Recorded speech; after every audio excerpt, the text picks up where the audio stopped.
오늘 오후 시간에는 부흥과 중보기도에 대해서 살피려고 합니다.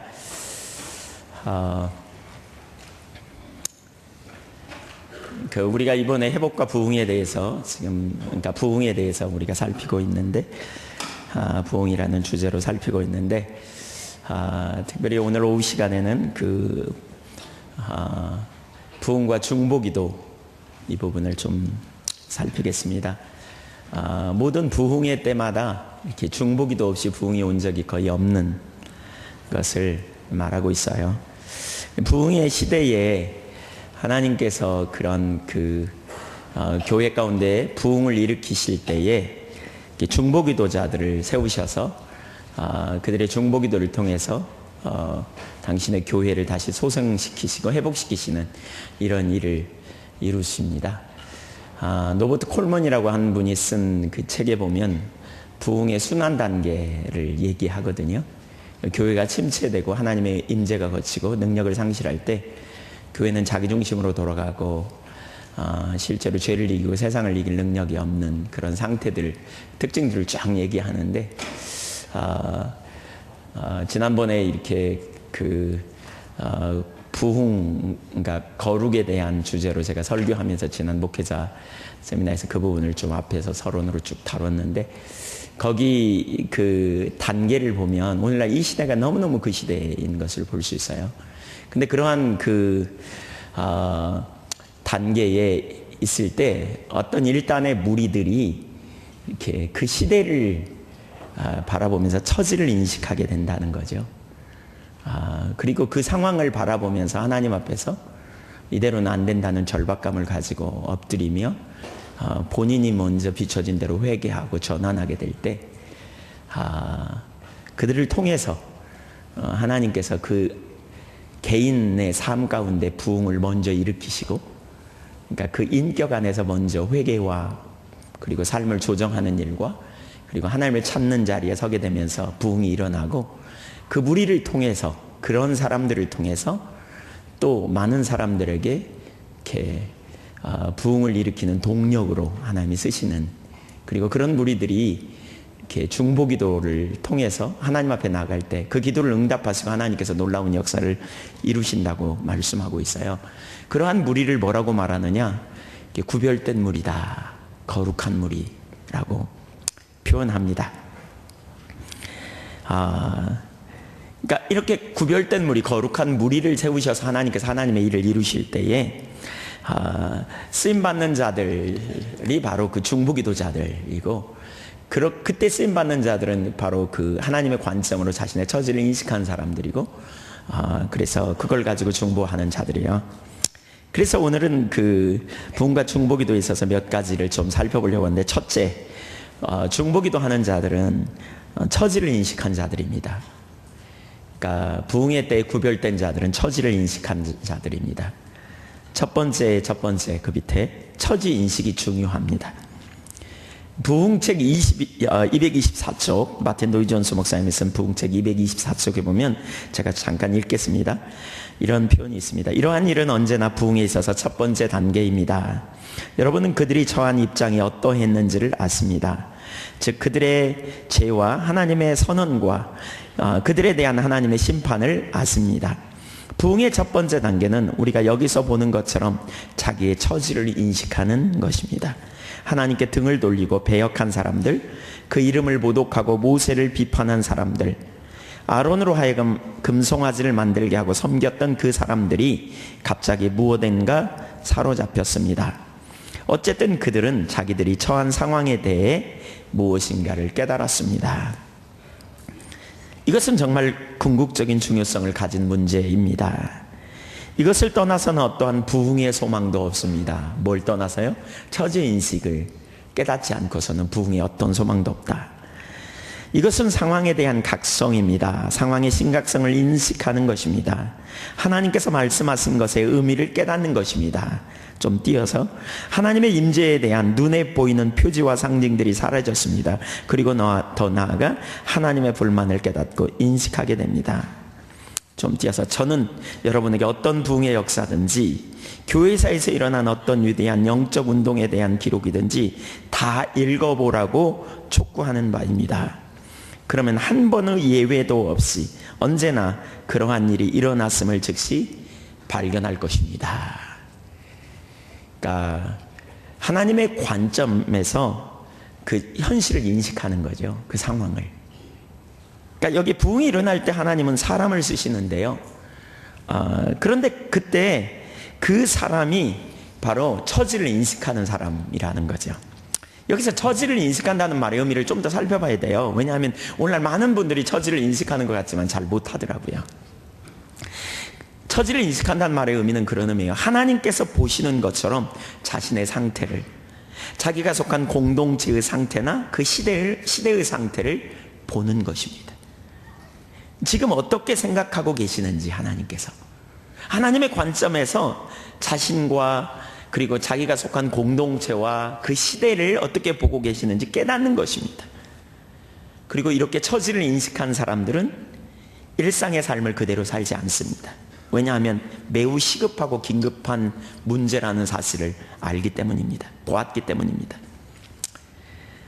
이것은 하나님의 말씀을 읽다가 깨닫기도 하고 선지자들의 선포를 통해서도 인식하게 되는 것입니다. 다니엘서 9장에 보면 다니엘이 그의 노년에 예레미야서를 읽다가 포로에서 다시 회복될 날이 가까웠다는 사실을 그가 깨닫게 됩니다. 그런데 그러한 약속이 가까워왔는데 자신들이 전혀 준비하고 있지 못하다는 사실을 깨닫고요. 그때부터 하나님의 관점에서 자신의 처지를 인식하고 회개하며 중보하기 시작합니다. 요시야 임금도 마찬가지입니다. 성전에서 발견된 율법책을 읽다가 읽는 것을 듣고 있다가 갑자기 처지를 인식하고요. 자신의 옷을 찢고 하나님 앞에 회개하며 애통하는 자리로 가게 됩니다. 모세 또한 마찬가지입니다. 그는 하나님 앞에 40일 동안 산에 올라가 있다가 갑자기 하나님께서 말씀하시는 음성을 듣죠. 32장 7절, 출애굽기 32장 7절 이하에 여호와께서 모세에게 이르시되 너는 내려가라. 내가 애굽 땅에서 인도하여 낸 내 백성이 부패하였도다. 그들이 내가 그들에게 명령한 길을 속기 떠나 자기를 위하여 송아지를 부어 만들고 그것을 예배하며 그것에게 제물을 드리며 말하기를 이스라엘아 너희를 애굽 땅에서 인도하여 낸 너희 신이라 하였도다. 여호와께서 또 모세에게 이르시되 내가 이 백성을 보니 목이 뻣뻣한 백성이로다. 그런즉 내가 하는 대로 두라. 내가 그들에게 진노하여 그들을 진멸하고 너를 큰 나라가 되게 하리라.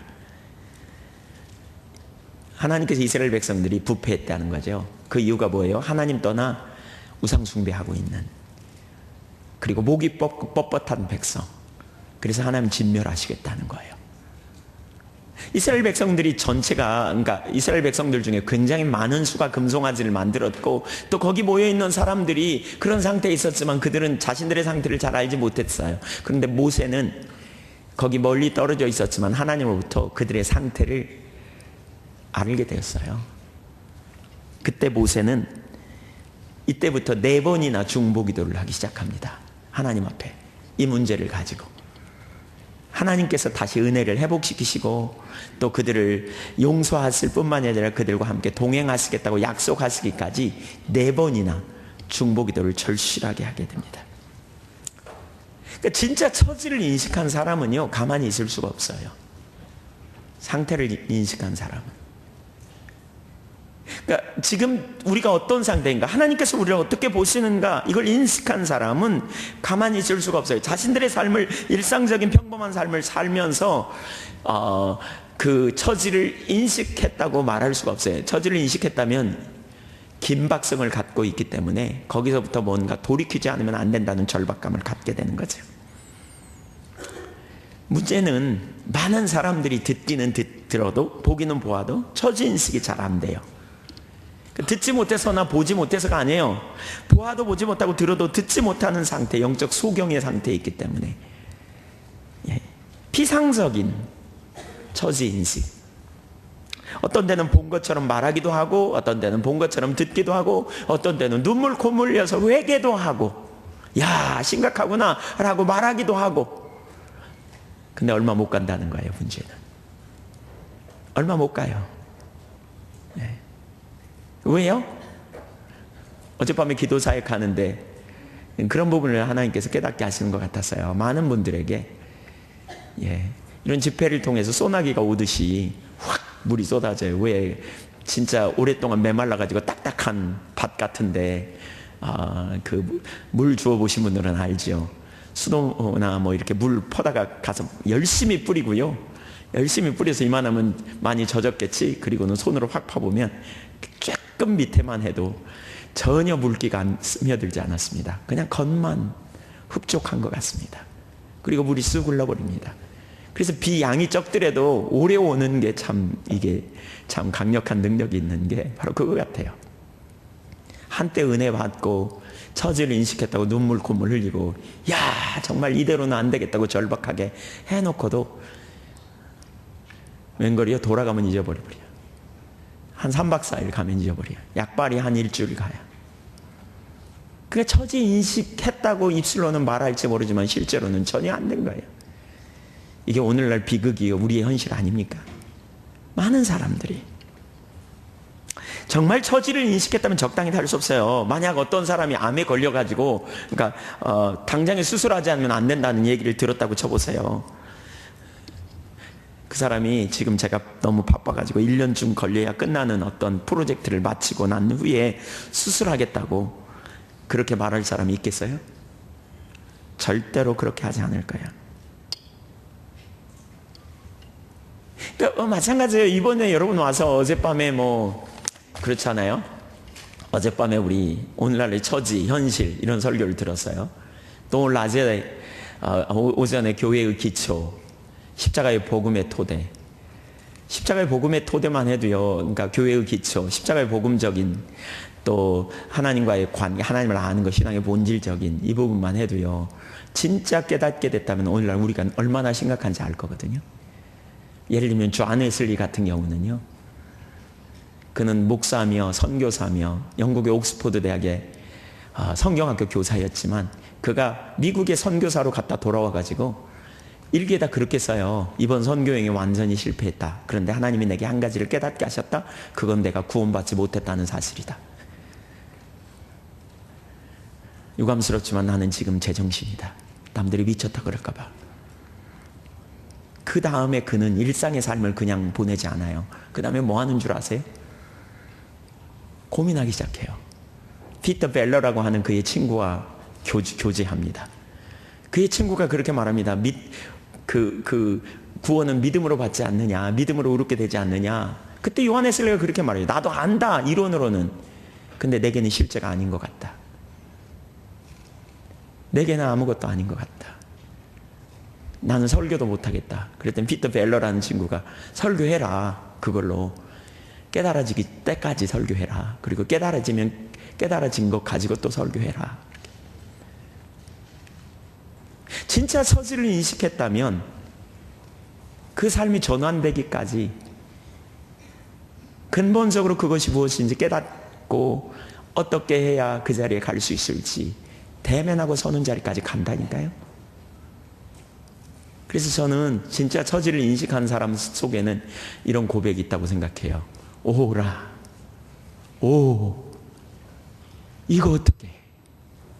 야, 이거 어떡해? 바울 사도가 주님의 뜻대로 그렇게 살려고 발버둥치고 말씀대로 살아보려고 도전하고 말씀대로 율법대로 살아보려고 노력했지만 자기 속에 두 법이 있다는 사실을 깨닫죠. 내 속에 어떤 선함도 없다. 마음으로는 하나님의 법을, 육신으로는 죄의 법을 쫓고 있는 자신의 모습을 발견했을 때 그는 뭐라 그래요? 내 속에 선함이 없다라고 결론을 맺고요. 그 다음에서 끝나는 게 아니고 거기서 끝나는 게 아니고 그 다음에 오라 나는 곤고한 사람이로다. 이 사망의 몸에서 누가 나를 건져내려. 많은 사람은 거기서 타협해요. 적당히 우월의식을 갖거나 적당히 죄책감을 갖거나 예수 말씀대로 다 살 수 있나 뭐 이런 적당한 타협의 선에서 가요. 근데 바울 사도는 거기서 고민하고 씨름하다가 결론을 얻었어. 내 속에 선함이 없다. 나는 곤고한 사람이며 사망의 몸에 매여 있는 사람. 죽었다는 거예요. 내가 아무리 봐도 죽은 자네. 그래서 에베소서 2장 1절에 허물과죄로 죽은 자라고 표현하죠. 왜요? 마음과 육체에 원하는 것을 하여 본질상 진노의 자녀이었고 세상 풍속을 쫓고 있는 그것이 자신의 모습이었다. 훗날 에베소서 2장 1절에서 그렇게 말하지 않아요. 그 자신의 삶을, 처지를 인식한 거예요. 내가 이런 자다. 그래서 그는 뭐예요? 오라. 나는 곤고한 사람이로다. 처지를 인식한 사람은요, 그렇게 말하고 며칠 있다 잊어버린 사람이 아니에요. 거기서 대면하게 돼 있어요. 거기서 씨름하게 돼 있어요. 오늘날 많은 사람들이 오늘날 시대를 말해요. 많은 사람들이 현실을 말해요. 많은 사람들이 이건 아닌 것 같다고 말해요. 많은 사람들이 그렇게 해야 될 것 같다고 말해요. 근데 그뿐이에요. 더 깊은 복락을 누리지 못하는 이유는 더 큰 하나님의 그러한 능력과 하나님의 진리와 그리고 하나님의 역사와 그리고 하나님의 행하시는 역사에 동참하지 못하는 이유는 바로 이 처지를 인식하는 자리에 있지 못하기 때문이에요.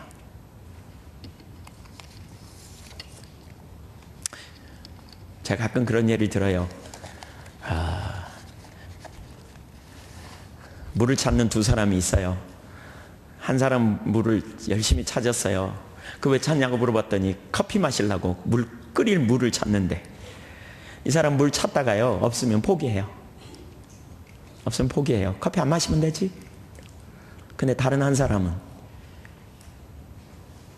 광야에서 여행하다가 물이 떨어졌어. 그래서 목마른 사슴이 시냇물을 찾기에 갈급한 것처럼 목말라 죽을 것 같아서 물을 찾는 사람이 있어요. 이 사람은 물이 없으면 죽음인 걸 알아요. 그래서 물을 찾는 거예요. 처지를 인식한 사람은 첫 번째 부류가 아니라 두 번째 부류의 사람이에요. 이대로는 안 된다는 절박감. 뭔가 이대로 이 상태로는 그냥 진행돼서는 안 돼. 뭔가 전환이 일어나야 돼. 뭔가 변화가 일어나야 돼. 뭔가 내 삶에 전환이 있지 않으면, 또 내가 속한 공동체에 전환이 있지 않으면, 또 그 시대에 하나님의 관점에서 바뀌지 않으면 근본적으로 안 되는 걸 보는 거예요. 부흥의 때에 하나님 앞에 구별되게 쓰임받는 사람의 특징 중에 하나가 바로 이 부분이 있어요. 먼저 자신의 인격 안에서 이런 일이 일어나야 된다는 거예요. 부흥은 다른 사람의 영향을 미치기에 앞서서 본인 안에 먼저 인격 안에서 그 일이 일어나야 된다는 거예요. 본인의 인격 안에서. 본인 안에서 먼저 고민하고 씨름하고 이대로는 안 된다는 절박함과 그야말로 하나님이 하시지 않으면 어떤 소망도 없다는 사실을 인식하는 일이 일어나야 돼요. 동일한 사건, 이 우리 출애굽기 32장에 일어난 이 동일한 사건을요, 신명기 9장에 보니까 모세는 이렇게 말했더라고요. 요약하고 있어요. 훗날 약속의 땅을 바라보면서 말씀할 때 9장 18절, 그리고 내가 전과 같이 40주 40야를 여호와 앞에 엎드려서 떡도 먹지 아니하고 물도 마시지 아니하였으니, 이 사건 때문에요 40주야를 떡도 안 먹고 물도 안 먹고 하나님 앞에 애통하며 조정했어요. 이는 너희가 여호와의 목전에 악을 행하여 그를 경노하게 하여 크게 죄를 지었습니다. 여호와께서 심히 분노하사 너희를 멸하려 하셨으므로 내가 두려워하였노라. 그러나 여호와께서 그때에도 내 말을 들으셨고, 여호와께서 또 아론에게 진노하사 그를 멸하려 하셨으므로 내가 그때에도 아론을 위하여 기도하고. 아론 용서받은 거예요? 모세의 중보기도 때문이에요. 이스라엘 민족이 용서받은 거예요? 모세의 중보기도 때문이에요. 모세가 그 처지를 인식할 때 크게 두려워하고 그 충격이 얼마나 컸는지 40일 동안 먹지도 마시지도 않고 하나님 앞에 대면하고 씨름하며 중보했다는 거예요. 왜요? 처지를 인식해야 되니까. 모세처럼 하나님 앞에서 막아서지 않으면 안 되니까. 그 백성을 향한 하나님의 진노가 이론이 아니고 그냥 말뿐이 아니고 실제적임을 보았기 때문에, 그래서 모세는 전부를 걸고 선 거예요. 저와 여러분이 내게 이런 은혜가 부어지기를 축복합니다. 이런 처지인식. 사실 처지인식 중에 하나는, 처지인식이 되는 것은 그 중에 한 부분은 은혜 때문인 것 같더라고요. 은혜. 하나님은 은총이에요. 그분의 주권적인 은혜예요. 제가 그 부분을 지금 설명할 시간이 없고요. 두 번째, 처지인식이 안 되는 이유. 그러니까 첫 번째, 두 번째입니다. 처지인식이 안 되는 이유. 선지자들의 말을 듣고도 처지를 인식하지 못한 사람들이 많습니다. 심지어 예수님의 설교를 듣고도 처지인식을 전혀 못한 사람들이 정말 많습니다. 이사야 시대, 예레미야 시대, 예수님 당시 바리새인들 대부분은 처지인식을 못했습니다. 강력한 기준을 말함에도 불구하고, 들음에도 불구하고 그들은 처지인식을 전혀 못했습니다. 오늘날에도 마찬가지입니다. 수없이 많은 사람들이 설교를 듣고 수없이 많은 사람들이 말씀을 들으면서 야 라고 말하긴 하지만 오 라고 생각하면서 본인이 엎어져서 대면하고 집중해서 하나님 앞에 처지인식을 하면서 본인 안에 부흥이 임하는 자리까지 가는 사람들 많지 않은 것 같더라고요. 목회자들 가운데서는 제가 개인적으로 저희 지방의 목사님 한 분도 이번에 초청했는데 제가 이 모임에 자꾸 초청합니다. 근데 오지만요, 신선하다, 설교거리다, 새로운, 이 정도까지는 되는데 진짜 처지를 인식하고 본인이 뒤집어져서 전부를 거는 사람은 많이 없더라고요. 안 보이는 거예요. 그 처지가 정말 심각한 상황이 안 보이는 거예요. 지금 어떤 상태인지가 안 보이는 거예요. 그러니까 보아도 보지 못하고 들어도 듣지 못하는. 그러니까 좀 찾아. 하나님 찾는 게 너무너무 중요하다. 그래서 좀 찾아. 찾다가 슬그머니 놓아. 지쳐. 힘들어. 에이, 꼭 그렇게 해야 되나 뭐. 한때는 하나님 임재가 떠났다고 눈물 콧물 흘리고 회개하고 전부를 걸고 돌이키겠다고 결단할 사람 나오라고 하면 와서 기도도 받아. 막 통곡해. 얼마 안 있으면 주님 찾는 자리 잘 안 나타나. 그러면서 이런 말 하죠. 찾아도 안 되더구만. 해봐도 안 돼. 그러면서 슬금슬금 다른 말을 듣고 싶어하고 다른 메시지를 관심을 갖기 시작하고 다른 데 눈을 돌리기 시작하고 슬금슬금. 하나님과 실제적인 친밀한 교제 가운데 있다면 절대로 그렇게 되지 못할 텐데. 저는 다 그 이유가 뭐라고 생각하냐면요, 처지인식이 안 돼서 그렇다고 봐요. 안 됐어요. 진짜 안 됐어요.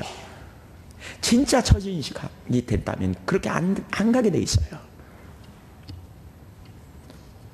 처지인식이 안 되는 이유가 뭘까? 그래서 이 부분을 잠깐 살펴보려고 하는데 참신앙을 모르기 때문이에요. 제가 5가지를 이렇게 도표처럼 했는데 만들어졌는지 모르겠어요. 첫째, 우리 신앙은 친밀한 사랑의 관계입니다. 두 번째, 하나님의 임재는 하나님의 백성들에게 주신 약속입니다. 세 번째, 하나님의 임재는 이론이 아니라 실제입니다. 네 번째, 하나님의 임재를 대체할 수 없습니다. 다섯 번째, 하나님과 친밀한 교제 가운데 있는 자에게 하나님의 임재하시고, 그 하나님의 임재가 곧 핵심입니다. 예, 다 적으셨습니까? 예. 열심히 적으시려고 그러다가 눈을 뜨고 저를 쳐다보셔서 하나씩 간단하게 살펴보겠습니다. 첫째, 우리 신앙은 하나님과 친밀한 사랑의 관계입니다. 그러니까 출애굽기 19장 4절부터 6절까지 보면 이스라엘 백성들이 애굽에서 나옵니다. 그때 시내산에 도착하자마자 하나님께서 모세가 그 시내산에 떨기나무 불꽃 가운데 만났던 그 자리로 올라오거든요. 그때 하나님께서 모세에게 모세를 통해서 이스라엘 백성들에게 주신 약속이 출애굽기 19장 4절부터 6절이에요. 이 말씀은 참 중요한 말씀이에요. 왜냐하면 구약에 하나님과 이스라엘 백성들과의 관계인데 아브라함을 통해서 한 민족을 세우잖아요. 그들이 이스라엘이죠. 근데 이스라엘 민족과 하나님과 첫 번째 만나는 그 민족 공동체와 첫 번째 만남이며 언약을 맺는 장면이 출애굽기 19장부터 24장까지거든요. 근데 그 만남의 첫 순간에 주시는 메시지가 그거예요. 그러니까 출애굽기 19장은 아브라함에게 너의 후손을 통해 한 민족을 세울 거라고 말씀하시고, 그런데 400년 동안 이방인의 객이 될 거야. 그 후에 내가 가나안 줄 거야. 이렇게 약속하신 이후에 그들이 요셉 시대에 내려오잖아요. 애굽에 73명이. 그래가지고 거기서 400년 동안 지난 다음에 모세를 보내셔서 불러내시고 이제 시내단에서 처음 만나시는 장면이에요. 그때 주시는 메시지니까 참 중요하잖아요. 중요해요. 그때 뭐라고 말씀하시냐면 너희를 내게로 이끌었다, 이렇게 표현해요.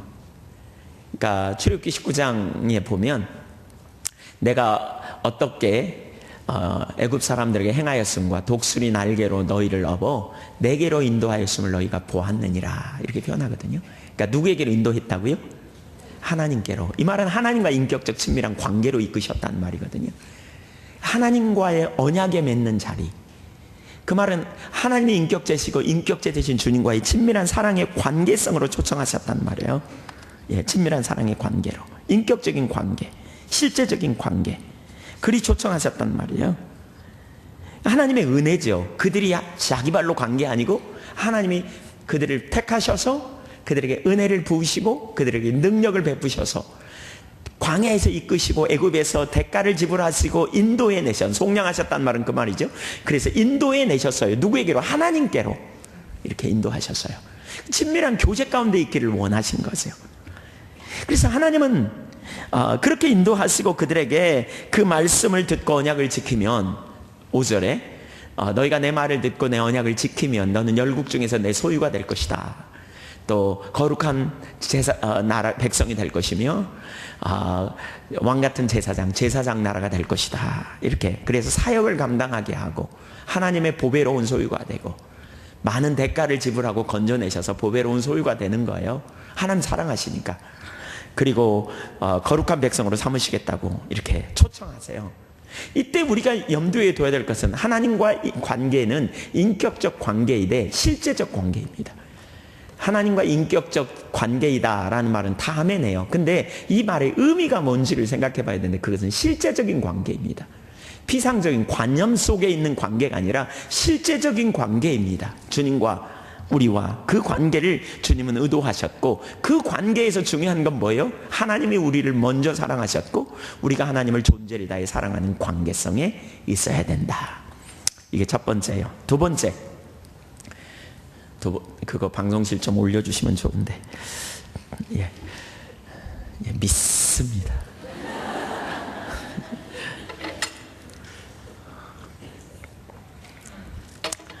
두 번째,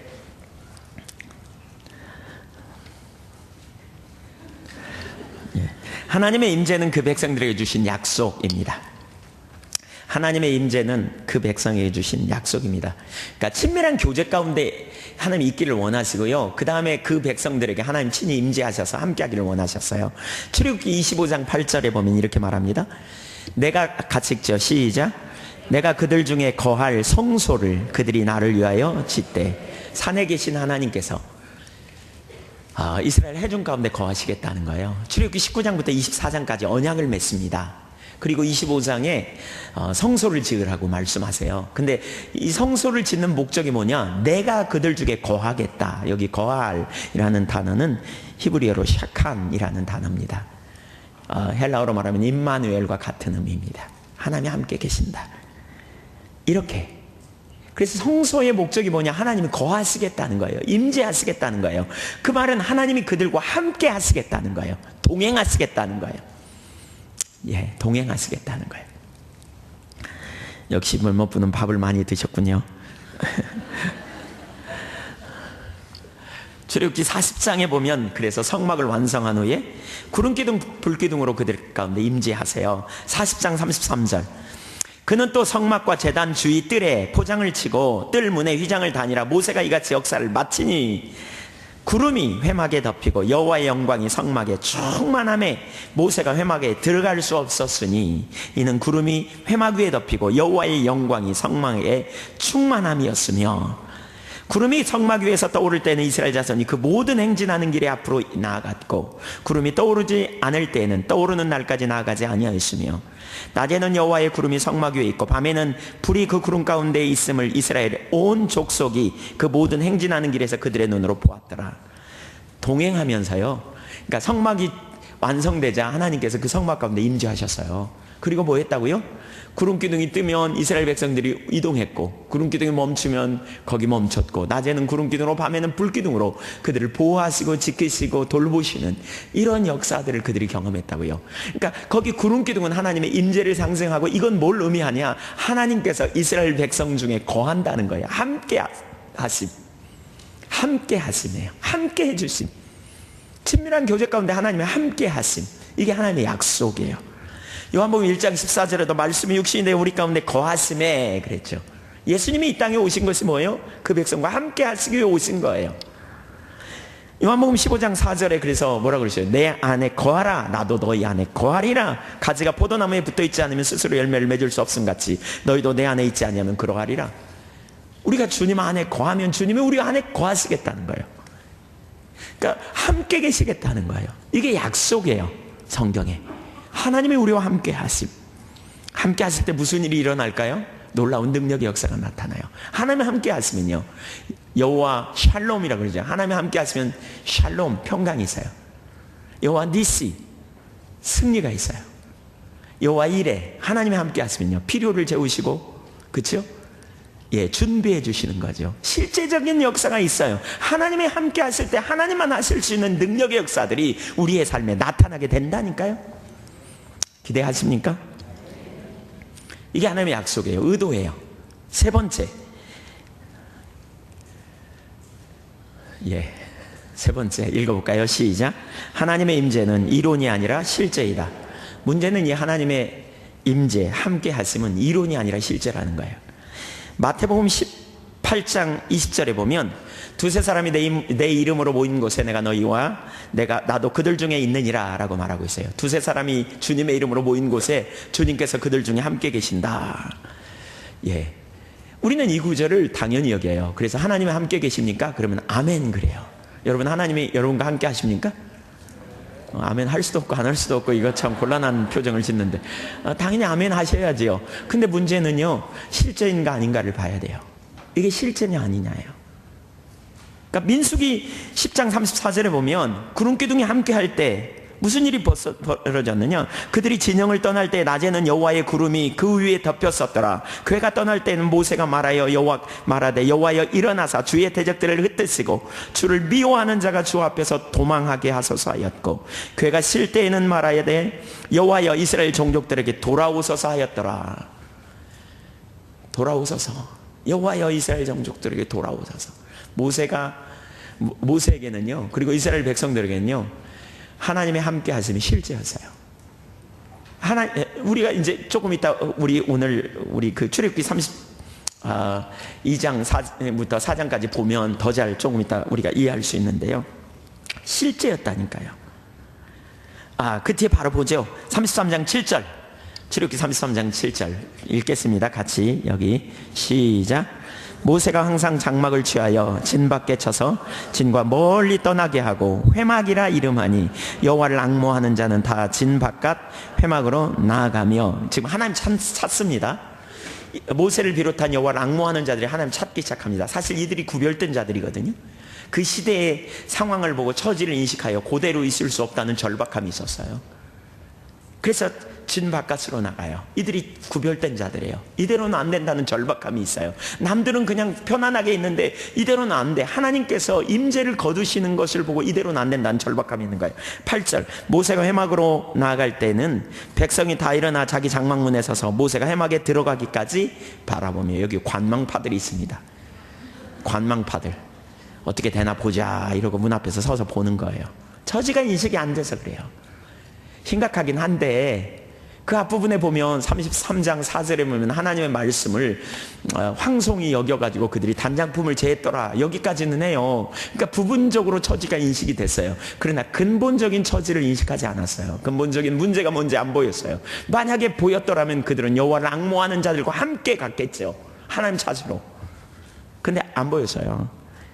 근데요, 이렇게 구별된 자들, 처지를 인식한 자들이 나가서 하나님 찾기 시작하니까 무슨 일이 벌어지냐. 8절 9절 시작. 모세가 회막에 들어갈 때 구름기둥이 내려 회막 문에 서며 여호와께서 모세와 말씀하시니 모든 백성이 회막 문에 구름기둥이 서 있는 것을 보고 다 일어나 각기 장막문에 서서 예배하며. 두 가지가 일어나요. 하나는 구름기둥이 일어났고요, 하나는 무슨 일이 있어요? 여호와가 말씀하세요. 이 부분은 내일 또 나눌 거예요. 자세히 살펴볼 건데요, 하나님 그렇게 찾았더니 하나님 임재하세요. 하나님 함께 하세요. 그랬더니 무슨 일이 있다고요? 구름기둥이 보였다 그랬어요. 그러니까 이건 사람들이 인식할 수 있는, 모든 사람들이 인식할 수 있는 어떤 상징, 표징이 나타난 거예요. 그랬더니 관망파들이요, 삶이 변해요. 거기서 달라져요. 엎드려, 하나님 앞에 엎드려, 바짝 엎드려요. 그러니까 처지를 인식하고 절실하게 주님을 찾고 구하는 자리로 나아갈 때 하나님께서 그 기도를 들으시고 임재, 다시 함께 하시는 사인을 보내실 때 주변 사람들이 알게 되는 거죠. 그리고 무슨 일이 또 하나 벌어져요? 거기 모세와 대화하기 시작해요. 친밀한 교제가 열리기 시작해요. 하나님 말씀을 보내셔서 깨닫게 하시는 역사가 나타나요. 실제라니까요. 여러분, 하나님이 함께 하시면 하나님이 함께 하시는 사인이 있어요.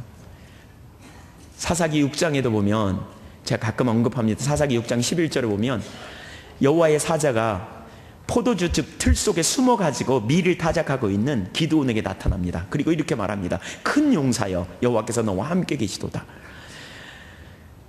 여호와께서 여러분과 함께 계시도다. 그러면 뭐라 그럽니까? 아멘 그러지 않아요? 더군다나 큰 용사래. 근데 좀 아이러니야. 큰 용사가 그 포도주 틀에서 숨어가지고 밀을 타작해요? 뺏길까봐? 좀 그렇잖아요? 그러니까 거기 숨어서, 왜? 블레셋 사람들이, 미디안 족속이 와서 다 빼앗겨 버리니까. 그러니까 기드온이 그러는 거예요. 아멘. 우리 같으면 그럴 것 같은데 그렇게 하지 않고 하나님이 함께 하신다고요? 말도 안 돼요. 어쩌면 성질 내는 것 같아요, 내용을 보면. 그러면서 이렇게 말해요. 하나님이 함께 하신다면 출애굽할 때 하나님이 강력하게 역사하셨던 그 능하신 역사가 지금 우리 가운데 어디 있습니까? 홍해를 가르셨던 역사, 그 능력의 역사가 지금 우리 가운데 어디 있습니까? 만나와 메추라기를 먹이신 놀라운 역사가 지금 우리 가운데 없지 않습니까? 하나님께서 우리와 함께 하시기는커녕 우리를 버리셨습니다. 이렇게 말해요. 미디안의 손에 우리를 붙이셨습니다. 그랬더니 그 다음 구절에 여호와의 사자가 기드온을 향해 이렇게 말해요. 너는 이 너의 힘을 의지하여 미디안을 물리쳐라. 여호와께서 너와 함께 한 것이 아니냐. 아니, 기드온이 무슨 힘이 있다고 기드온보다 네 힘을 의지해서 가서 물리쳐라고 그래요. 뭔가 좀 아이러니, 처음부터 핀트가 안 맞는 말 같아. 큰 용사라고는 안 나, 뭐. 아니라 그러는데 또 함께 하신다고 말하더니 드디어 뭐라 그래요, 이제? 네 힘 의지하고 나가래. 여호와의 사자가 실수한 게 아니고요. 성경이 잘못 기록된 게 아니고요. 그 의미는 이런 거예요. 기드온이 힘을 가졌다고 하나님이 보신 것은 기드온이 처지를 올바로 인식한 것이 곧 힘이었다는 거예요. 그러니까 그는 이걸 이해했어요. 하나님이 함께 안 하시니까 지금 우리가 이런 상태지. 하나님이 만약 함께 하셨던 상태라면 우리는 미디안의 절대로 압제 아래 절대로 있지 않았을 거다. 우리 상태가 지금 이렇게 억압과 지금 이렇게 눌리고 지금 이렇게 말할 수 없이 피폐하고 지금 온갖 죄악이 가득하고 우리 가운데 공의가 시행되지 못하고 실제가 아닌 이런 상태에 우리가 있지 않을 거다. 기드온은 이걸 본 거예요. 우리는 이런 구절 되게 많이 해요. 빌립보서 4장 13절, 내게 능력 주신 자 안에서 내가 모든 것을 할 수 있느니라. 그러면 아멘 해요. 근데 이걸 진짜 아는 사람은 하나님이 현재 나와 함께하고 있지 않으면 내 상태가 아주 절박한 상태, 심각한 상태라는 걸 알아요. 그리고 하나님이 함께 하시면 능치 못함이 없는 상태, 하나님만 하실 크게 역사들이 내 삶에서 실제적으로 나타나고 있는 상태가 될 거라는 거예요. 근데 그게 없어 지금. 그 말은 뭐예요? 하나님이 나와 함께하고 있는 거야? 안 하는 거예요? 안 하는 거예요. 하나님 함께하고 있는데 지금 죄를 이길 능력이 없어. 세상을 이길 아무런 능력도 없어. 미디안의 앞자리에 누워 있어. 온갖 억압이 삶에 가득하고 아무런 능력도 없는 시대에 살고 있다면 하나님 함께 하신다고요? 하나님 함께 하신 게 구원가요? 그거 하나님이 함께 하십니다. 그러면 온갖 억압이 가득함에도 불구하고 아멘, 아멘 크게 하고 믿습니다. 크게 하면 믿음 좋은 건가요? 그렇게 하면 하나님 함께 하실 건가요? 우리는 그거 아멘 하면 그렇게 억압이 가득함에도 불구하고 하나님이 함께 하신다고 말하는데 아멘 하면 믿음 좋다 그래요. 근데 그 믿음도 뭐도 아무것도 아닙니다. 그건 속는 거고 속이는 거에 불과합니다. 처지를 인식한다고 하는 것은 정말 하나님이 함께 하시는 실제가 내 삶에 있느냐 없느냐의 문제지, 입술로 고백하는 그런 문제, 또 성경에 기록된 말씀을 내가 암송하는 그런 정도의 문제가 아니라는 겁니다. 여러분, 정직하게 여러분에게 묻습니다. 여러분, 정말 하나님이 함께 하십니까? 참 신앙의 먼지가 가리워지면 하나님의 임재가, 하나님이 함께 하시면 하나님의 백성에게 준 놀라운 약속이고, 그 하나님이 함께 하실 때만 승리가 있다는 사실을 안다면, 그리고 그 하나님의 임재는 우리의 신앙의 실제라는 사실, 하나님이 약속한 모든 것들이 우리의 삶에 실제로 드러나고 실제로 역사가 나타나고, 그렇죠, 우리의 필요가 채워지고 우리를 보호해 주시고 우리를 깨닫게 하시고 우리를 인도해 가시는 하나님만이 하실 수 있는 능하신 역사가 나타나야 되는데, 그 능력이 없는데도 불구하고 있다고 생각해. 속는 거예요. 참 신앙이 뭔지 안 보여서요. 네 번째, 하나님의 임재를 대체할 수 있어요. 환경으로, 일로, 봉사로, 헌신으로, 사역으로, 은사들로, 뭔가 내게 나타나는 어떤 내가 만나는 환경, 내가 열심히 한 봉사, 내가 한 헌신, 내가 한 사역, 또 내게 나타난 어떤 성령의 은사들, 이런 걸로 하나님의 임재를 대체할 수 있어요.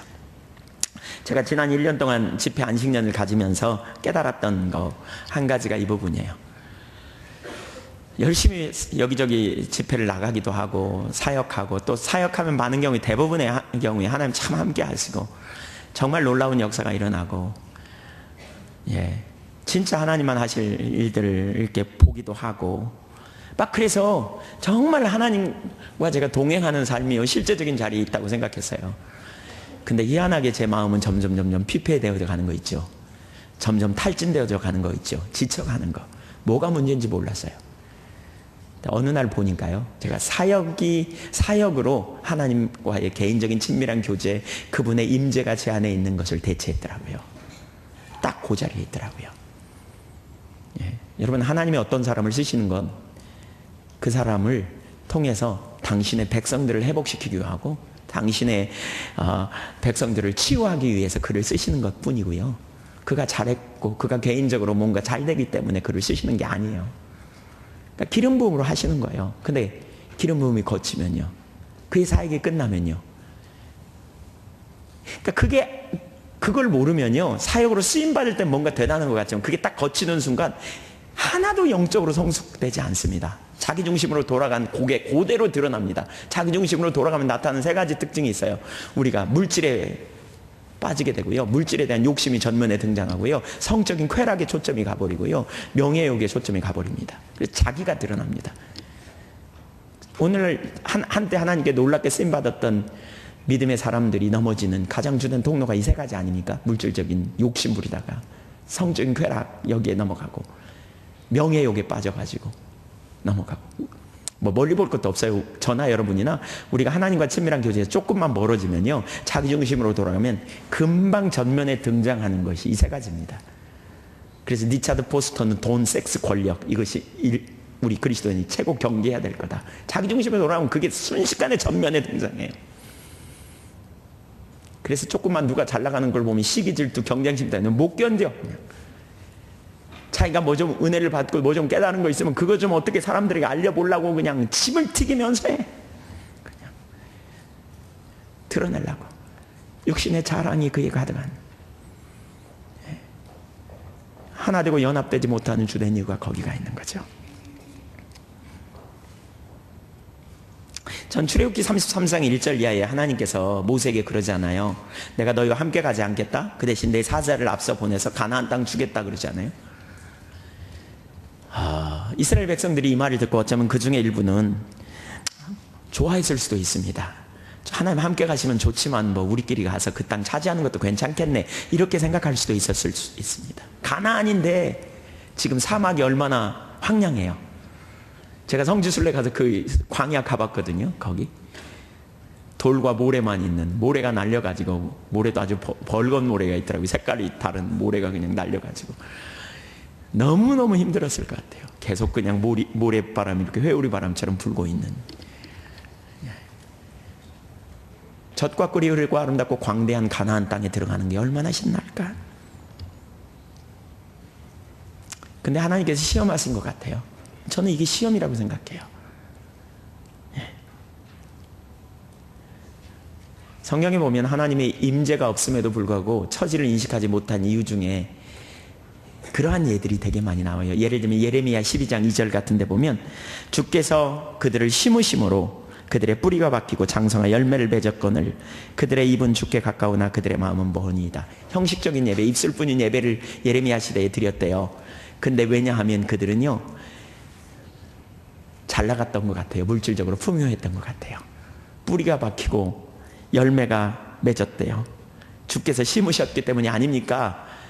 예레미야 선지자가 말씀을 그렇게 전해도 안 변하니까 하나님 앞에 불평하면서 하는 얘기예요. 하나님 저들을 좀 흔들어서 저들이 좀 안 되게 돼야 이 말씀 앞에 대면할 텐데 하나님 저들을 심으시니까 저들이 잘 나가니까 지금 입술뿐인 예배를 드림에도 불구하고 못 깨닫고 있지 않습니까? 라고 지금 불평하면서 하는 얘기예요. 그 시대는 어때요? 잘 나갔어요. 여러분 심판이 그 시대에 임했는데 잘 나갔다니까요?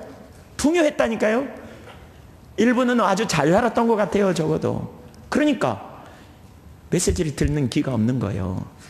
왜? 우리는 이렇게 잘 살고 있는데 무슨 얘기를 하는 거야 지금. 우리는 이렇게 열심히 헌신하고 봉사하는데, 우리는 이렇게 열심히 성전에 가서 하나님의 말씀을 따라 보이라고 할 때 우리가 보이고 제사를 드리고 원방과 시바에서 향품과 유향을 수입해다 제사를 드리는데 무슨 얘기를 하는 거야 지금. 요한계시록 3장 17절 이하를 보면 라우디게아 교회도 정확히 같아요. 네가 말하기를 나는 부자라 부유하여 부족한 것이 없다. 그들은 부족한 것이 없다고 표현해요. 근데 실제는 어떻다고요? 곤고한 것과 가련한 것과 가난한 것과 가련한 것, 눈먼 것, 벌거벗은 것을 알지 못하였다. 내가 너를 원하노니 내게서 불로 연단한 금을 사서 부요하게 하고 흰옷을 사서 입어 벌거벗은 수치를 보이지 않게 하고 안약을 사서 눈에 발라 보게 하라. 그러면서 뭐라 그랬어요? 볼지어다 내가 문 밖에 서서 두드리노니. 여러분 라우디게아 교회 밖에 주님이 계셔서 문 밖에서 두드리고 계시네. 그러니까 라우디게아 교회에 하나님 임재가 있어요 없어요? 없어요. 지금 걷혀있는 상태예요. 근데 자기들은 아무 문제 없다고 생각하는 거예요. 왜? 물질적으로 풍요했거든요. 헌금이 많이 나왔나 봐요. 사람이 많이 모였나 봐요. 그러니까 자기들은 아무 문제 없다고 생각한 거예요. 예. 자기들은 하나님이 뒷받침하니까 잘 나가고 있지라고 생각했던 거예요. 하나님의 기준 가운데서 뭐가 문제인지 그러니까 못 보는 거예요.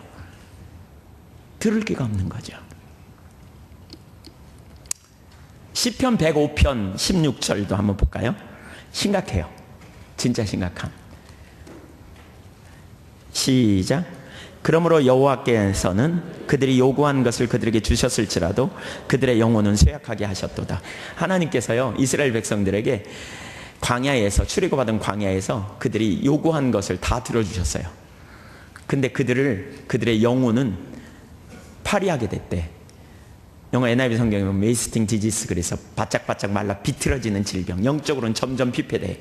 하나님 요구한 것을 주셨지만 그들은 자기들이 요구한 걸 주시니까, 착착 주시니까 자기들에게는 아무 문제 없는 것처럼, 자기들의 신앙은 잘하고 있는 것처럼, 그러니까 그들은 하나님의 길도 하나님의 의도도 하나님을 진노하게 했다는 사실조차도 모르고 결국 하나님을 대적한 자리에 선 거죠.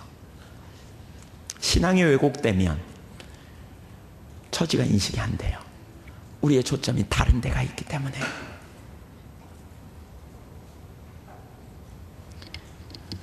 영적인 분별력이 가려워요. 다섯 번째, 하나님의 임재가 핵심입니다. 하나님과 함께 할 때 하나님이 임재하십니다. 그래서 모세는요 그의 중보기도 내내 뒤에 가서 살펴보겠지만 그의 관심사는 가나안도 아니고요, 그의 관심사는 개인적인 은혜도 아니었던 것 같아요.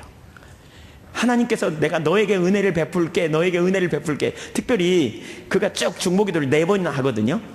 그러니까 32장에 2번의 기도가 나오고 33장에 1번의 기도가 나오고 34장에 1번의 기도가 나오는데, 모세의 중보기도의 내용을 보면, 그가 중보기도한 내용을 보면 이렇게 말해요. 그러니까 예를 들면 12절 같은데 보면 그러니까 모세가 여호와께 아뢰되 보시옵소서 주께서 내게 이 백성을 인도하여 올라가라 하시면서 나와 함께 보낼 자를 내게 지시하지 아니하시나이다. 주께서 전에 말씀하시기를 나는 이름으로도 너를 알고 너도 내 앞에 은총을 입었다 하셨사온즉, 하나님 전에 주님이 저에게 이름으로도 내가 너를 알고 너는 나 앞에 은총을 받은 자야 이렇게 말씀하셨잖아요. 근데 왜 나와 함께 이렇게 올라갈 자를 지시하지 않습니까? 날 내버려 둡니까? 그러면서 13절에 내가 정말 주의 목전에서 은총을 입었다면 원하건대 주의 길을 내게 보여주시고 내게 주를 알리셨으며 나로 주의 목전에 은총을 입게 하시며, 계속해서 은총을 입게 하시고, 그러면서 슬그머니 누구를 끊냐면 이 족속을 주의 백성으로 여기소서 그래요. 그러니까 그 백성에게 관심이 있어요. 그러면서 15절, 그러니까 14절, 여호와께서 이르시되 내가 친히 가리라, 내가 너를 쉬게 하리라. 그러니까 모세가 기도했던 게 뭐예요? 하나님이 함께 가기를 원한 거예요. 그랬더니 편히 가리라 이렇게 말해요. 여기 놀라운 말씀이 있어요. 하나님이 모세와 함께 한다 그러면서 뭐라 그러냐? 그래서 내가 너를 쉬게 하리라 그랬어요. 한번 따라주세요. 하나님이 우리와 함께 하시면 우리 삶에는 쉼이 있다. 안식이 있어요. 안식이. 사역을 하면서도 쉼이 있고, 사업을 하면서도 쉼이 있고, 직장을 생활을 하면서도 쉼이 있고, 인생을 살면서도 쉼이 있고.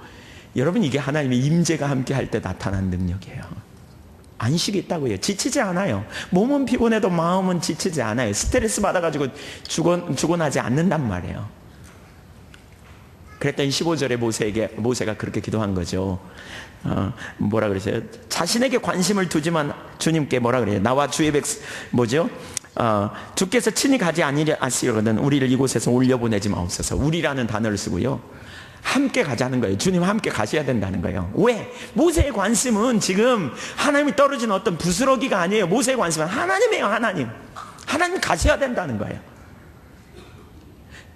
그러면서 16절에도 나와 주의 백성이 은총 받은 것을 무엇으로 알겠습니까? 은총 받은 증거가 뭔 줄 아십니까? 바로 주님이 우리와 함께 행하셔서 열방 중에 구별된 것이 아닙니까? 주님이 함께 가지 않으면 아무것도 아닙니다. 이거예요. 주님이 함께 가셔야 됩니다. 하나님의 임재가 핵심인 걸 알았어요.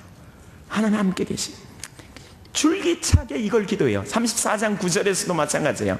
우리 나중에도 또 보겠지만 이르되 엄청난 은혜를 경험하고 나서 그 구절에 사실 이 기도를 저 같으면 안 할 것 같아요. 근데 그 순간에도 모세는 중보기도해. 끝까지. 그러면서 뭐라 그러냐? 이르되 주여 내가 주께 은총을 입었거든 원하건대 주는 우리와 동행하옵소서. 우리가 목이 보든 뻣뻣한 백성이니이다. 우리의 악과 죄를 사하시고 우리를 주의 기업으로 삼으소서. 악과 목이 뻣뻣해서 자꾸 죄를 범하지만 그럼에도 불구하고 주님 우리와 함께 하옵소서. 모세의 유일한 관심은 바로 함께 있는 거예요. 함께 하는 것. 우리의 신앙이 뭔지를 보여주고 있어요. 함께 있는 것. 그리고 함께 있을 때 함께 하심의 사인들이 나타난다는 거죠. 그런 증거들이 있어야 된다는 거죠. 그런 역사들이 나타나야 된다는 거죠. 지금 우리가 정직하게 우리 자신을 살펴보자고요. 여러분의 열망이 하나님과 정말 함께 있기를 원하는 것이고, 그리고 하나님이 함께 하시는 사인이 여러분에게 있냐고요. 이게 처지인식의 잣대예요. 지금 하나님만 하실 수 있는 능하신 역사들이 여러분의 삶의 개인에, 여러분이 섬기는 교회에, 여러분이 사는 어떤 지역에 하나님만 하실 수 있는, 하신다고 말하는 역사들이 나타나냐고요. 그분의 실제가. 그게 안 나타나면 뭐가 문제예요? 하나님이 우리에게서 떠나 우리를 징계하고 계시지 않은지 살펴봐야 돼요. 모세는 그 하나님의 임재가 거치자 갈 수 없다는 거예요. 안 가겠다는 거예요. 그는 그 상태로 가나안이 아무런 의미가 없음을 알았기 때문에 그래요. 그는 많은 사람들은 관망파였어요. 그러나 모세는 달랐어요. 바로 이게 구별된 사람이고, 이게 바로 중보기도자의 핵심 자세예요. 이대로는 안 된다는 절박함, 배수의 진을 치는, 다른 사람 때문이 아니라 제일 먼저 자기 자신의 인격 안에서 이대로는 안 된다는 절박함이 일어나야 된다니까요. 주님이 이대로 내버려 두지 말라는, 여러분 안에 그런, 우선 하나님이 여러분에게 함께 하시는지를 개인적으로 보세요. 그러면 여러분의 가정에 함께 하는지, 그러면 여러분이 섬기시던 교회에 함께 하는지, 제일 먼저 여러분에게, 그 다음에 여러분의 가정에, 그 다음에 여러분이 섬기는 교회에, 그 다음에 오늘날 조국 교회에 하나님의 임재가 함께하고 있는지, 더 나아가 열방에 주의 이름으로 일컫는 주의 백성들의 상태가 어떤지 우리가 살펴봐야 돼요. 정직하게 대면해 봐야 돼요. 그리고 정말 심각한 상황이라면 주님의 구름기둥이 돌아오기까지 주님 앞에 뭐가 문제인지 찾고 긍휼과 자비를 베풀어 달라고 구하고, 우선 여러분의 개인의 삶에 하나님과 친밀함이 회복된다면 더 나아가 모세와 같이 중보기도한 자로 더 깊은 자리로 나아가기 시작해야 돼요. 그런 무리를 통해서 하나님께서 당신의 교회를 회복시키세요.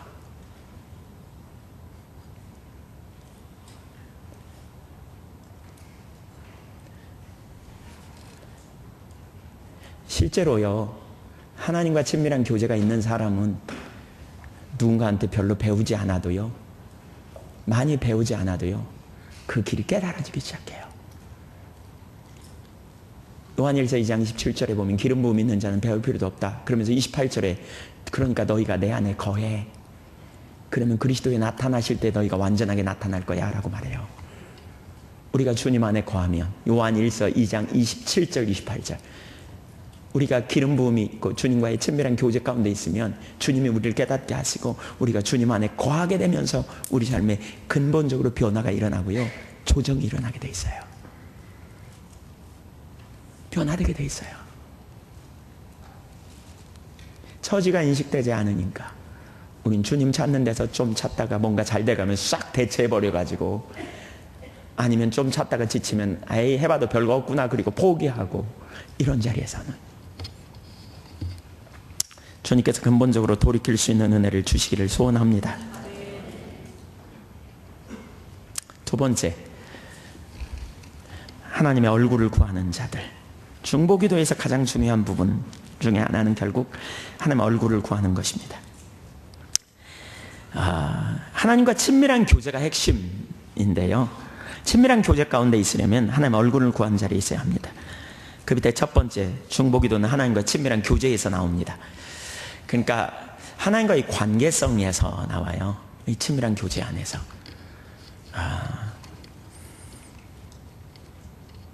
우리 신앙의 모든 면에서 하나님과의 친밀한 이 교제가 가장 핵심입니다. 그것이 모든 것이라고 할 수 있습니다.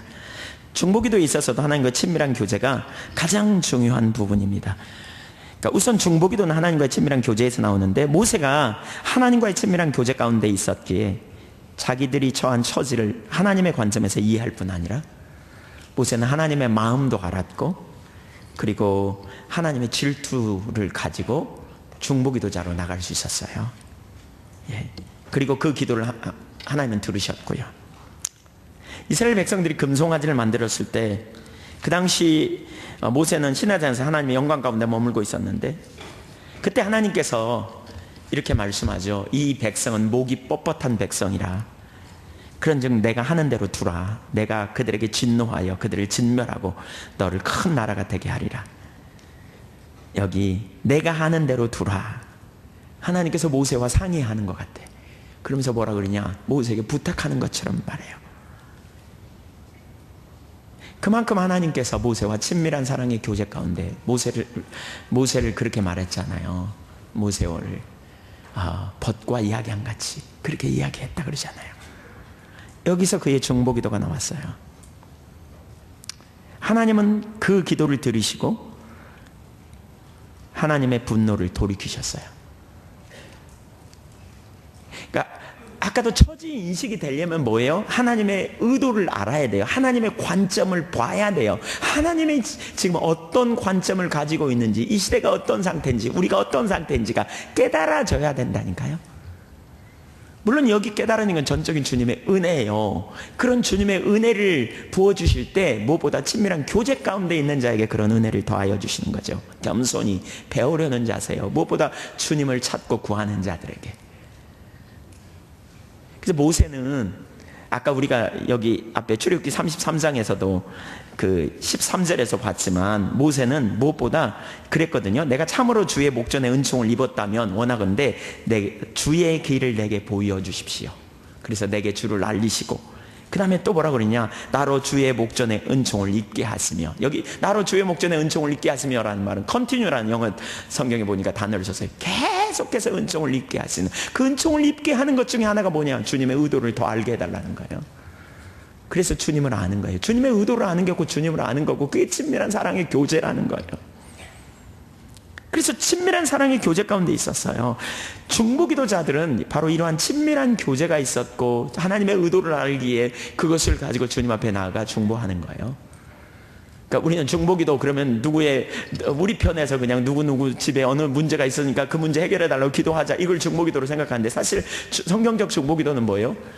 하나님께서 그 시대에 행하시고자 하는 바를 보고 그 일이 성취되기를 위해 우리가 구하는 거죠. 그러니까 하나님이 앞서 가셔야 돼요. 하나님의 목적과 의도를 보이심, 이것은 친밀한 교제에서 보여지는 거죠. 열왕기상 18장에 엘리야에게 내가 지면에 비를 내리리라고 말씀하셨고, 그 말씀을 따라 엘리야가 갈멜산 정상에 가서 머리를 두 다리 사이에 집어넣고 구했잖아요. 예. 구했어요. 어떤 분은 그게 훈련되어야 가능한 일이라고. 예. 절박하게 그렇게 하나님 찾고 구하는 기도를 한 거죠. 기도의 사람. 또한 중보기도는 더 깊은 하나님과의 친밀한 교제로 이끌어요. 중보기도는 하나님을 구하고 하나님의 마음을 구하고 그 하나님의 마음에 있는 하나님의 뜻이 이루어지도록 하나님께 기도하고 간구하는 기도이기 때문에 하나님께서 중보기도 하는 자들에게 당신의 의도를 더 나타내시죠. 무엇보다 중요한 건 바로 이 하나님의 얼굴을 구하는 삶이어야 되는데, 우리는 무엇보다 먼저 모세처럼 우리 자신이 하나님의 얼굴을 구하는 자리로 돌이켜야 돼요. 돌아서야 돼요. 그 자리로 서야 돼요. 그러니까 하나님의 얼굴을 구하는 삶은 곧 뭐예요? 하나님 자신이 우리의 유일한 목적이 되고, 아까도 얼핏 나눴지만 하나님과 동행하는 삶, 하나님과 함께 있기를 원하는 삶, 이 부분이 우리의 신앙의 핵심이에요. 그러니까 이스라엘 백성들이 금송아지를 만들고 애굽에서 낸 신이라고 숭배할 때 하나님 진노하셔서 멸하려고 하셨고요. 하나님께서 모세의 기도를 들으시고 그 계획을 처리하시죠. 근데 그렇게 계획을 처리하시고 모든 것이 끝난 게 아니잖아요. 그러니까 계속해서 모세가 하나님 앞에 회개하고 중보기도 하고 또 하나님 앞에 올라가 간절히 기도하죠. 그러자 하나님께서 그들에게서 멸하시는 것은 돌이키지만, 그러나 그럼에도 불구하고 그 땅을, 그러니까 가나안을 유업으로 주시겠다고 하시면서 나는 근데 그들과 함께 안 갈래 그러시거든요. 우리가 좀 전에 봤죠. 내가 그들과 함께 안 갈래. 출애굽기 33장 1절부터 3절까지 거기 한번 읽어볼까요? 여호와께서 모세에게 이르시되, 같이, 죄송합니다. 그냥 제가 읽겠습니다. 여호와께서 모세에게 이르시되, 너는 네가 애굽 땅에서 인도하여 낸 백성과 함께 여기를 떠나서 내가 아브라함과 이삭과 야곱에게 맹세하여 내 자손에게 주기로 한 그 땅으로 올라가라. 내가 사자를 너보다 앞서 보내어 가나안 사람과 아모리 족속과 헷 사람과 브리스 사람과 히 사람과 여부스 사람을 쫓아내고 너희를 젖과 꿀이 흐르는 땅에 이르게 하려니와 나는 너희와 함께 올라가지 아니하리니 너희는 목이 곧은 백성인즉 내가 길에서 너희를 진멸할까 염려함이니라 하시니. 아까 좀 전에 이 부분 살폈잖아요. 가나안 주시겠다는 거예요. 천사를 보내서 젖과 꿀이 흐르는 땅. 그러니까 하나님께서 이미 가나안, 아브라함 때부터 약속한 그 땅 주시겠다는 거예요. 그 축복 주시겠다는 거예요. 그리고 그 땅을 차지하라는 거예요. 천사의 능력으로. 그 말은 하나님께서 그들의 삶에 승리를 주겠고, 안락한 삶을 주겠고, 풍요한 삶을 주겠고, 세상에서 성공을 주겠다는 약속이에요. 근데 모세는 이 말을 듣고요, 안 가겠다 그래요. 그러면서 하나님 뭐라 그러냐면, 근데 나는 너희와 함께 가지 않겠다 그래요. 함께 안 가겠다는 말이에요. 근데 이 말의 의미가 뭐냐면 이런 거죠.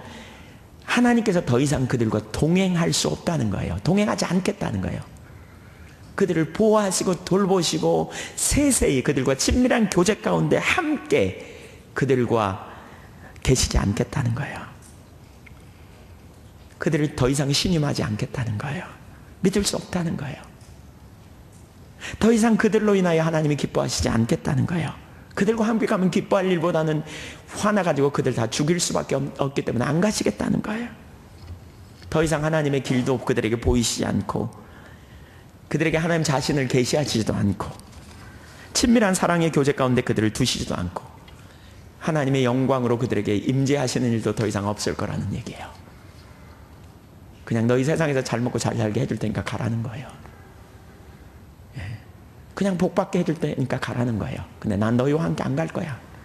내가 너희로 인하여 기뻐할 일도 없을 거고, 내가 너희에게 내 자신을 계시하거나 내 길을 너희에게 보이거나 내가 그렇게 하지 않을 거야 라고 말씀하시는 거예요.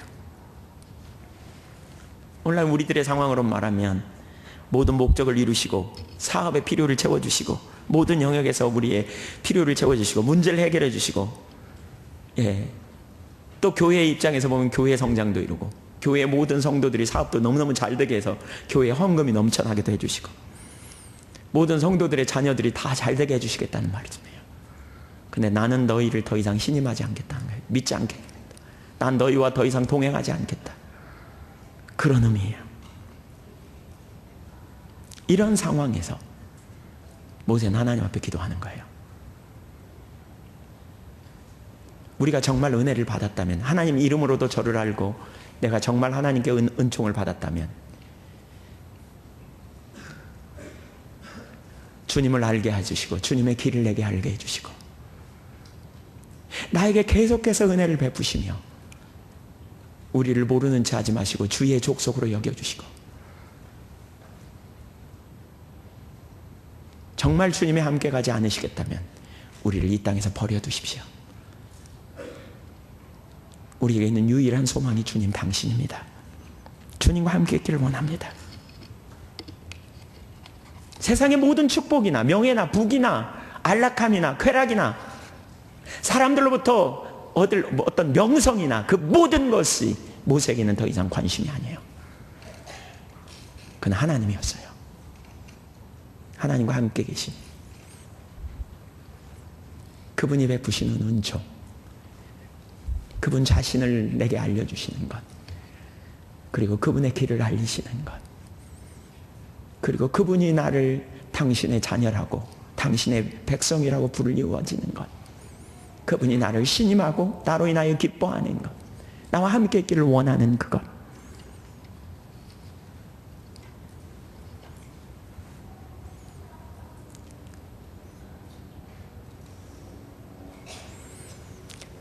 모세는 바로 그 자리에 있기를 원했던 거죠.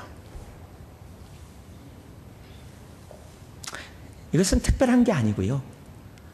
이게 우리가 선택해야 될 인격적인 하나님을 알고 그분의 사랑을 안다면, 그리고 우리를 향해 마음을 다하고 성품을 다하고 뜻을 다하여 존재를 다해 주님을 사랑하라고 말씀하셨고, 이것이 주님을 사랑하는 일임 우리가 안다면, 그것이 우리의 목적임을 우리가 안다면 우리는 당연히 우리 모두는 그 자리에 있어야 한다는 거죠. 이게 우리 신앙의 핵심이에요.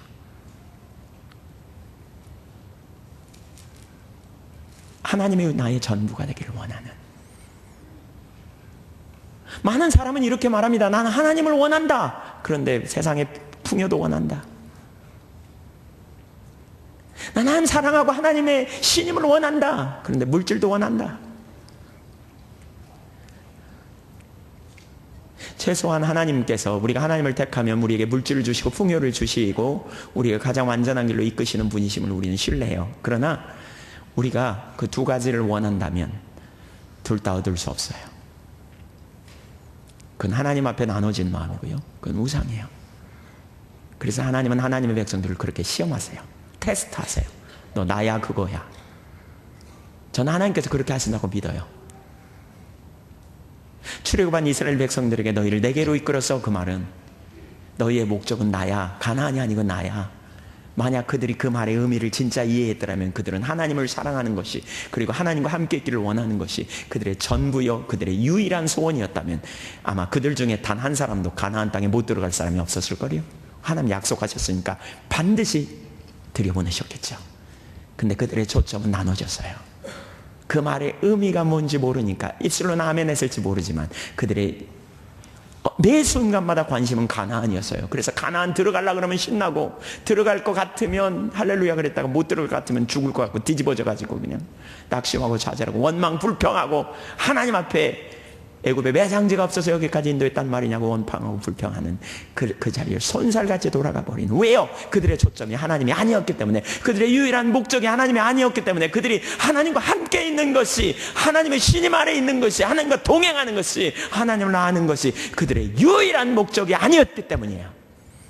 만약 그 자리에 있었다면 환경 때문에 그들은 낙심이 좀 될지 모르지만 절대로 불평은 안 할 거예요.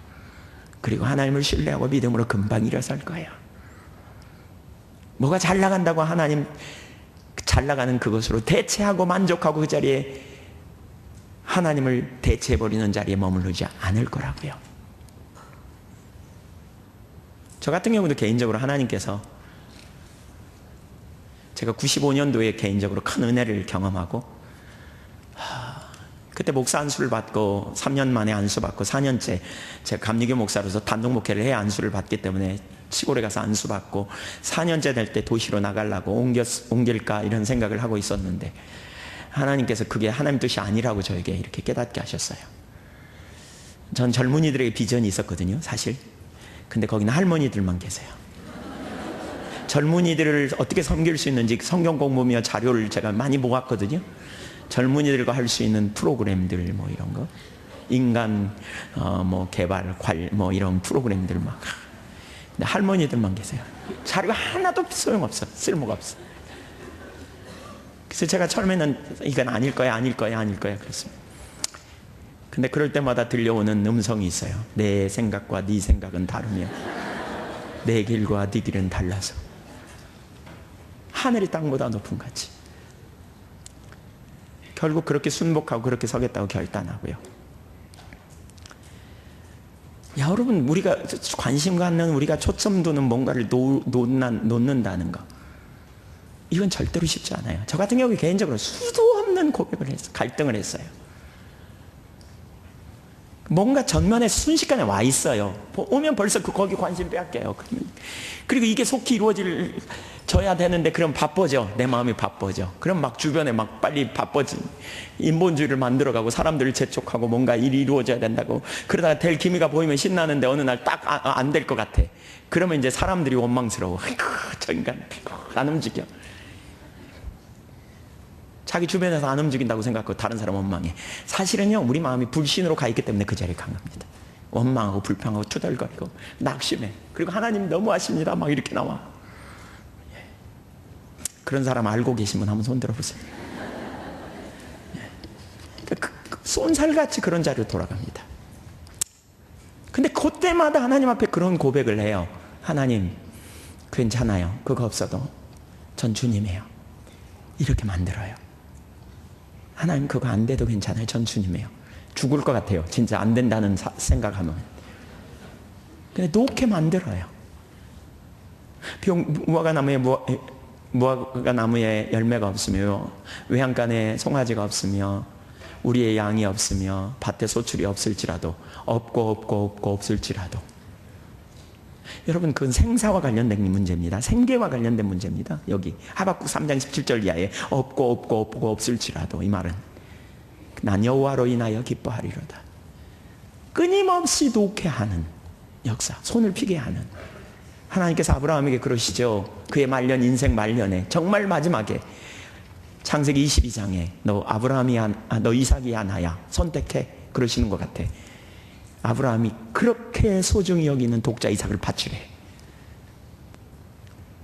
저 같으면 하나님 앞에 악다구니를 썼을 것 같아요. 하나님 같으면 하실 수 있겠냐고. 근데 아브라함은 정리하고 그렇게 갔어요. 끝내 손을 핀 것 같죠. 왜 하나님께서 아브라함에게 그런 끔찍한 일을 하게 하셨을까요?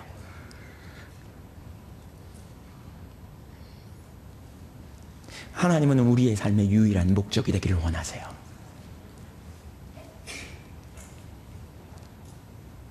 뭐가 여러분의 삶의 주인입니까?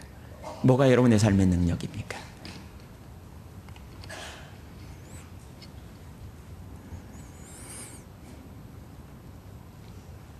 하나님이 전부 되는 거. 이러한 삶이 지속적으로 되어져야 돼요. 하나님의 얼굴을 구하는 삶. 지속적으로 되어져 가는 가운데 계속 놓아야 돼요. 저는 주님과 동행하는 삶에 계속적으로 우리 가운데 일어나는 역사 중에 하나가 이 놓는 거라고 여깁니다. 계속 놓아야 돼요. 계속 손을 펼 수 있기를 축복합니다. 계속 여러분 손을 펴셔야 됩니다. 그거 아니어도 저는 주님입니다. 우리는 얼마나 자기중심인지요. 쏜살같이 하나님의 중심에서 자기중심으로 돌아가면 자기가 전면에 등장하고요. 하나님의 영광을 말하지만 그 영광은 두 번째예요. 제일 먼저 뭐냐? 자기 목적, 자기 관심사에 싹 빨려버려요. 그래가지고 그거 어떻게 이루어질까 여기에 집중해요. 그러다 보면 주님이 목적에 이걸 위해 이제 그때부터 철야도 하고 금식도 해. 이거 이루어 달라고. 그러면 하나님은 내 목적을 이루기 위한 수단이야. 그때 주님 앞에 우리가 그렇게 고백할 수 있어야 돼요. 없고 없을지라도, 주님 이거 안 될지라도 저는 주님과 동행하기를 원합니다. 가나안 땅에 가지 못할지라도 저는 주님과 함께 있기를 원합니다. 주님의 신임만이, 내가 주님을 아는 것이, 주님의 목적과 길을 알고 주님과 동행하고 주님이 기뻐하시는 삶이 되는 것이 저의 유일한 열망이며 목적입니다. 소망하고 우리가 주님 앞에 가야 돼요. 이렇게 하나님의 얼굴을 구하여 나가는 삶을 통해 친밀한 교제가 되어집니다. 여러분 삶에 지금 그런 부분들이 있다면 돌이켜야 합니다. 사실 이거는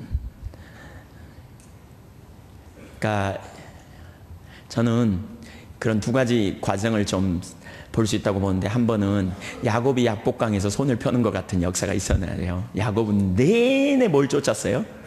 아내와 재물을 쫓았어요. 근데 야복강에서 그는 결국 항복하지 않아요? 그리고 그거 다 띄어보내고 혼자 남아서 주님 찾는 과정, 이게 필요하다면, 근데 그게 한 번으로 끝나면 좋겠는데 그렇게 한 번 놓았다 할지라도 또 순식간에 이게 와 있죠. 이거 아시잖아요. 왜 모르는 것처럼 시침이 떼세요. 그거 와 있잖아요. 내 관심 뺏는 그거 없고 없을지라도 어제 그랬는데 오늘 또 와 있어. 이거 없으면 안 돼요 이러고 있어요. 그거 없으면 죽을 것 같아요. 오, 하나님 이것만 되면 하나님 안 계셔도 괜찮을 것 같아.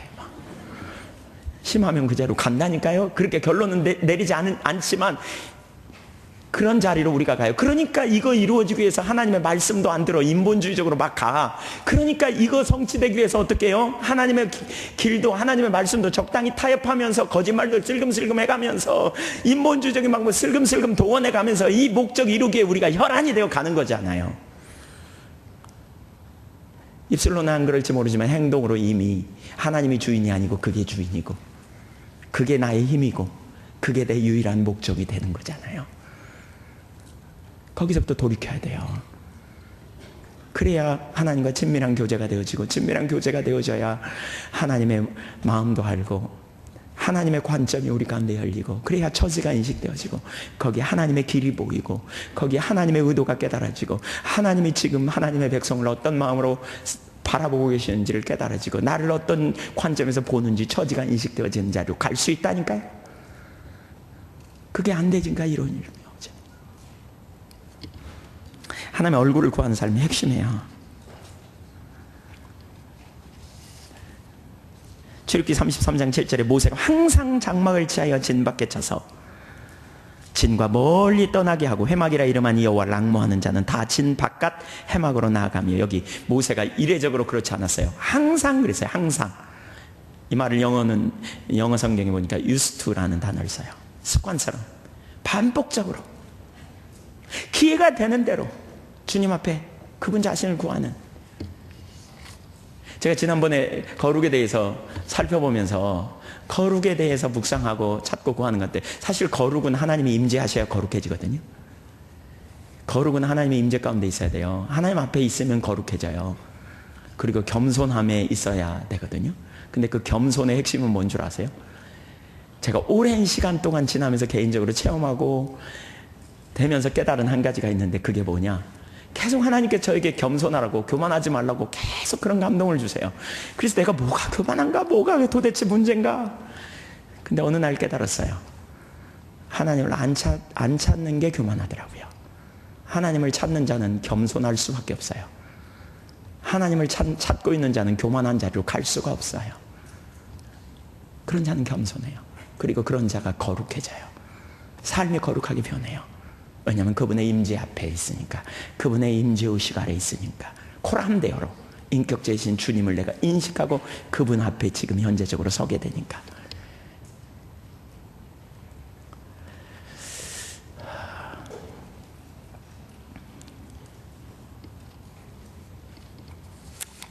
아멘.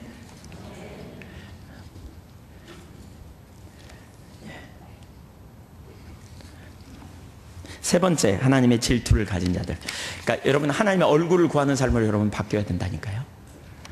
여러분이 혹시 지금 하나님이 아닌 다른 것에 여러분의 목적과 여러분의 관심사가 있다면, 지금 모세가 선택한 것처럼 하나님과 함께 있기를 선택하세요. 여러분 마음 깊은 곳을 들여다보세요. 살펴보세요. 그리고 여러분이 정말 모세처럼 그런 중심의 자세를 가지고 있지 않다면 하나님을 회개하고, 하나님, 내가 그 자리에 있기를 원합니다. 막 그 자리에 있으면서도 아닌 것처럼 시침이 뚝뚝 떼다가 이따가 또 그런 분 나오세요. 그럼 나오지 말고 설교 들으면서 막 회개하세요. 오, 하나님, 내가 그 자리에 있습니다. 깨닫는 즉시 돌이키는 거예요. 주님, 은혜를 부어주세요. 주님, 제가 심각한 것 같아요. 오, 하나님, 은혜를 부어주세요. 이렇게. 근데 그렇게 여러분이 말씀 앞에 반응해야 돼요. 그래야 정말 하나님 은혜가 함께 하고요, 깨달아져요. 세 번째, 하나님의 질투를 가진 자들. 하나님의 부흥의 때에 쓰임받는 구별된 자들의 특징 중에 하나는 하나님의 영광을 위한 질투를 가진 자들입니다. 그들은 하나님의 영광을 생각하는 자들이었고요, 그래서 세상 사람들이 하나님에 대해 어떻게 생각하는가에 관심이 있었습니다. 하나님의 영광을 위한, 곧 하나님의 질투를 갖는 것. 출애굽기 33장 32장 11절을 보면 이렇게 말합니다. 모세가 그의 하나님 여호와께 구하여 이르되, 여호와여, 어찌하여 그 큰 권능과 강한 손으로 애굽 땅에서 인도하여 내신 주의 백성에게 진노하시나이까. 같이 12절 읽죠. 시작. 어찌하여 애굽 사람들이 이르기를, 여호와가 자기의 백성을 산에서 죽이고 지면에서 진멸하려는 악한 의도로 인도해 내었다고 멸하게 하시려 하나이까. 주의 맹렬한 노를 그치시고 뜻을 돌이키사 주의 백성에게 이 화를 내리지 마옵소서. 이 말을 듣고, 그러니까 이 기도를 듣고, 첫 번째 기도거든요, 이게. 모세, 다 진멸하겠다. 이 백성이 부패했다, 썩었다, 우상숭배하고 있지 않느냐, 그래서 나대로 하게 내버려 둬라. 그러면서 이들 내가 다 쓸어버릴 것이다. 그리고 모세, 너로 한 민족을 세울 거다. 그랬더니 모세가 그렇게 말하는 거예요.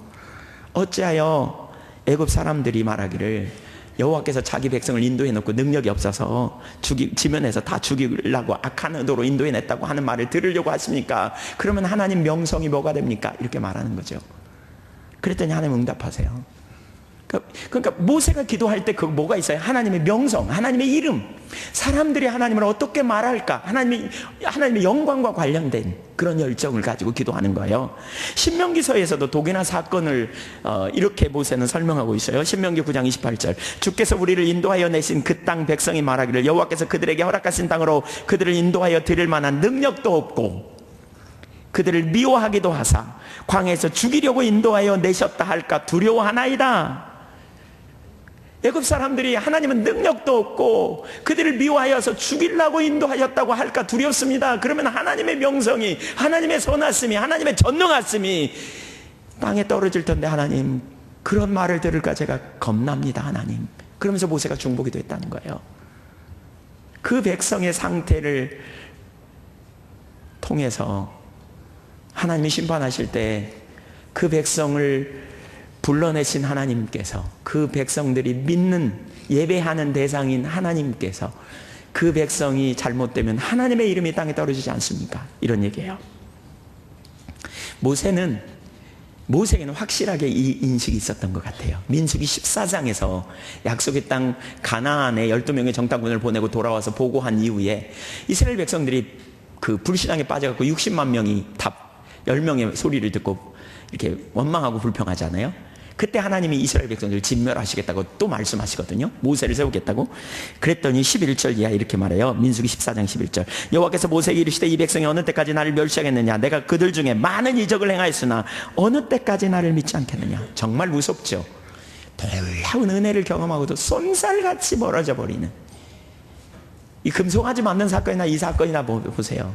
엄청난 은혜를 경험하고도 쏜살같이 멀어진, 이게 우리 중심이에요. 여러분, 우리 중에 아무도 하나님 내가 기쁘시게 하는 자리까지 끝까지 잘 설 수 있다고 자부심을 가질 인생이 아무도 없어요. 누가 넘어졌다고 여러분 함부로 판단하지 마세요. 여러분도 그 자리에 들 수 있어요. 바라기는 여러분이나 저에게 주님께서 끝까지 붙들어 주시는, 신실한 그분의 은혜로 말미암아 붙들어 주시는 그러한 은혜가 함께하기를 축복합니다. 사실 그 은혜가 없으면 불가능해요. 얼마나 우리가 손살같이 자기중심으로 가는지. 그래서 우리는 판단할 거 없어요. 자신부터 봐야 돼요. 겸손히 서야 돼요. 12절. 내가 전염병으로 그들을 쳐서 멸하고 내가 네게 그들보다 크고 강한 나라를 이루게 하리라. 모세가 여호와께 여짜오되 애굽인 중에서 주의 능력으로 이 백성을 인도하여 내셨거늘 그리하시면 그들이 듣고 그 땅 거주민에게 전하리이다. 주 여호와께서 애굽 백성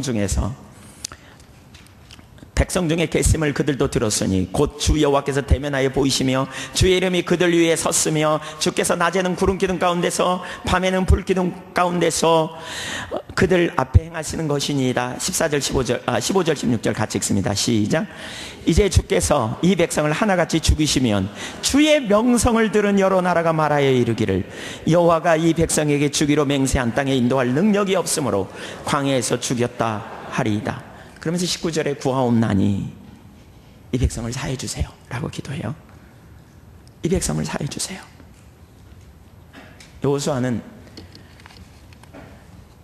여호수아는 또 모세가 이렇게 기도했잖아요. 여호수아의 기도를 봐도 마찬가지예요. 아이성 전투에서 패한 이후에 그는 하나님의 명성을 제일 먼저 생각해요. 7장 9절. 가나안 사람과 이 땅의 모든 사람들이 듣고 우리를 둘러싸고 우리 이름을 세상에서 끊으리니 주의 크신 이름을 위하여 어떻게 하시려 하나이까.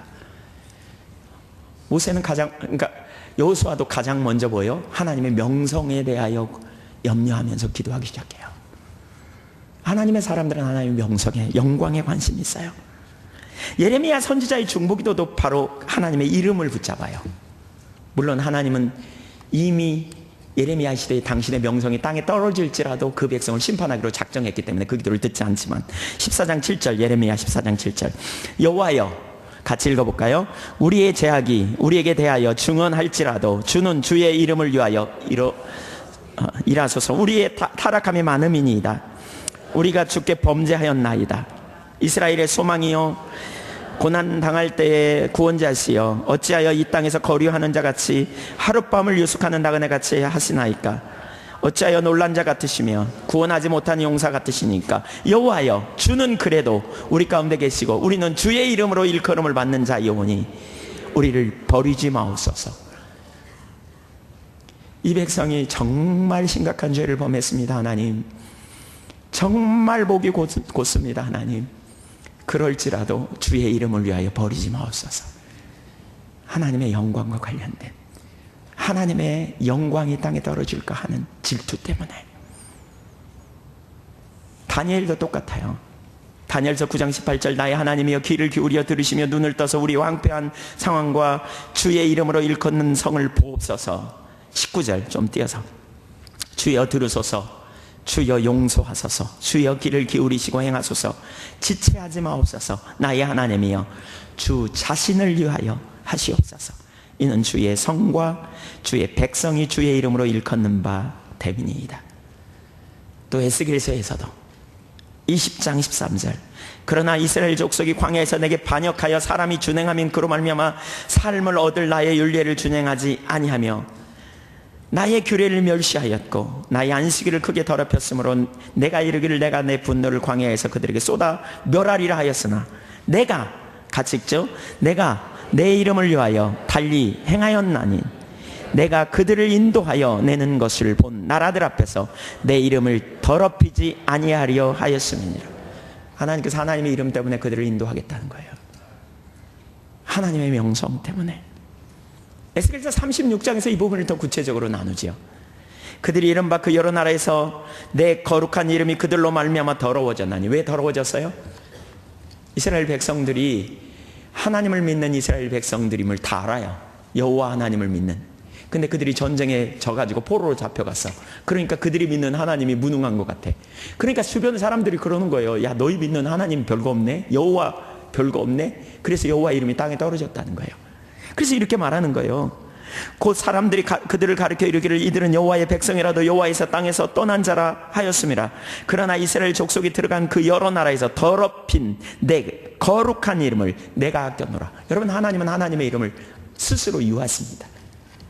그러니까 모세나 다니엘이나 여호수아나 여기 예레미야나 이들이 본 건 뭐예요? 하나님은 하나님의 영광에 관심이 있고 그 이름을 스스로 유하신다는 사실을 알았어요. 그래서 그 하나님이 하나님의 영광을 유하시기 때문에 이스라엘 백성들이 죄를 범해 하나님이 진노하시려고 심판하시려고 할 때 그걸 붙들고 간절히 기도한 거예요. 하나님, 하나님의 이름이 떨어지면 어떻게 합니까? 라고. 근데 예레미야 시대는 왜 그럼에도 불구하고 그들을 포로 잡혀가게 했을까요? 하나님은 당신의 이름이 더럽혀질 걸 아셨음에도 불구하고, 그럼에도 불구하고 하나님은요, 당신의 명성이 땅에 떨어지는 것보다 더 소중하게 생각한 게 뭐냐? 이스라엘 백성들이 돌이키는 걸 원했던 거예요. 22절 그러므로 너는 이스라엘 족속에 이르기를 주 여호와께서 이같이 말씀하시기를 이스라엘 족속아 내가 이렇게 행함. 여기 회복에 대한 약속을 말합니다. 회복할 것은 너희를 위함이 아니요 너희가 들어간 그 여러 나라에서 더럽힌 나의 거룩한 이름을 위함이라. 이게 하나님 마음이었어요. 전 이 부분이 잘 깨달으면 좋겠어요. 하나님의 백성들의 현재의 상태가 곧 하나님의 영광과 연결되어 있어요. 하나님의 백성들이 죄를 범했고 하나님 떠남으로 말미암아 하나님께서 그들을 심판하셔서 포로로 잡혀가게 하셨잖아요. 그러자 이방 나라 사람들이 그들은 여호와의 백성이라도 왜 포로 잡혔지? 그래서 하나님의 이름이 더럽혀졌어요. 이 부분을 알고 기도하고 응답을 했죠. 왜 하나님께서 그렇게 하셨는가? 하나님의 관심은 당신의 백성들이, 그러니까 세상 사람들이 하나님의 영광을 유하는 것보다 당신의 백성들 안에서 먼저 영광 받기를 원하신다는 거예요. 그들을 심판하시고 당신의 명성이 땅에 떨어질 걸 알매도 불구하고 포로로 잡혀가고 심판을 허락하신 이유가 뭐냐? 바로 이방 사람들이 하나님의 이름을 부르며 하나님께 영광 돌리고 야, 하나님 대단하신 분이야 이렇게 말하는 것에 관심보다 우선 먼저 우리 하나님의 이름으로 일컫는 당신의 백성들이 그 안에서 우상을 섬기지 아니하고 하나님의 하나님 되심을 인정하고 정말 하나님의 신임을 받기를 원하고 하나님과 함께 있기를 원하며 하나님을 기쁘시게 하려고 하는 그런 자리에 섬을 통해서 하나님의 백성들을 통해서 하나님의 이름이 높임을 받기를 원하신다니까요. 당신의 백성이 하나님을 떠날 때 가장 먼저 영광 받아야 될 당신의 백성에게서의 영광을 받지 못하시기 때문에 세상에서 당신의 영광이 땅에 떨어져도 기꺼이 당신의 백성들을 먼저 회복시키기 원하셨다니까요. 그래서 우리가 하나님의 영광을 위하는 삶을 살지 못하면 하나님의 영광이 땅에 떨어지게 돼 있어요. 우리가 하나님의 영광을 위하는 삶을 살지 못하면 하나님의 영광이 우리로 인하여 땅에 떨어지게 돼 있어요.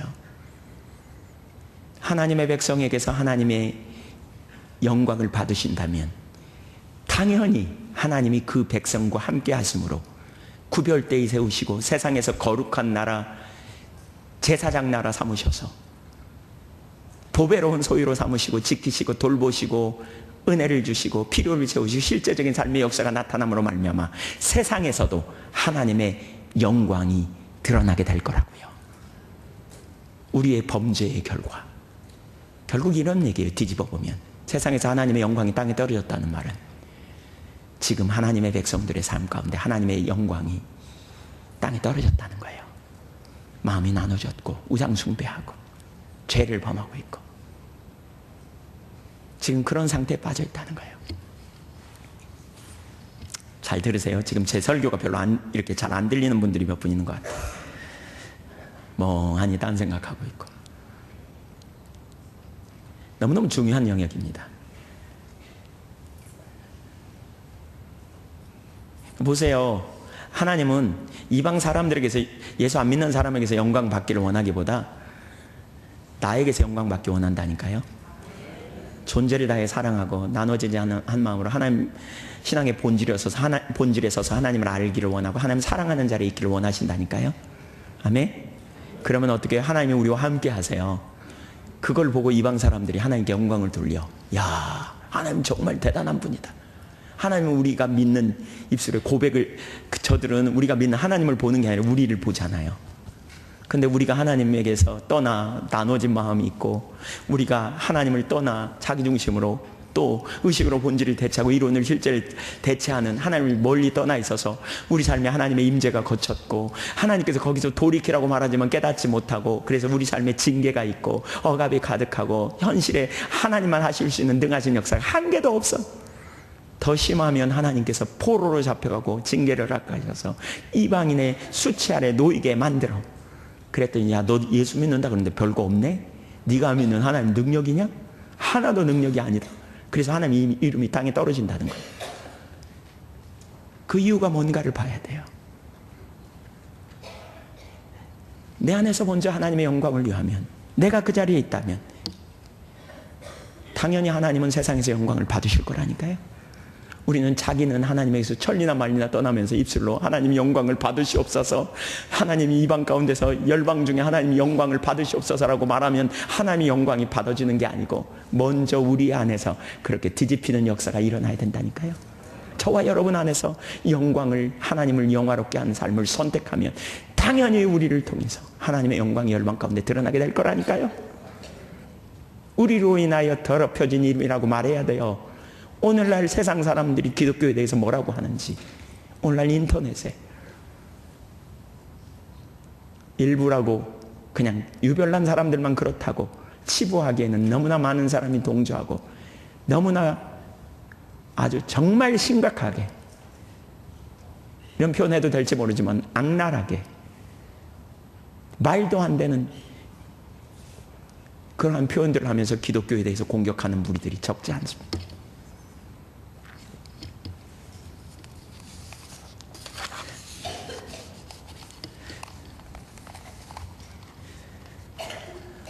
지금 오늘날 우리가 그런 상태일지라도 하나님께서 정말 저나 여러분에게 크신 은혜를 부으셔서 다시 당신의 영광을 위해 당신의 백성들을 회복시키기를 간절히 소원합니다. 에스겔서 36장 23절을 보면 여러 나라 가운데 더럽혀진 이름 곧 너희가 그들 가운데서 더럽힌 나의 큰 이름을 내가 거룩하게 할지라. 내가 그들의 눈앞에서 너희로 말미암아 나의 거룩함을 나타내리니 내가 여호와인 줄을 여러 나라 사람이 알리라. 주 여호와의 말씀이니라.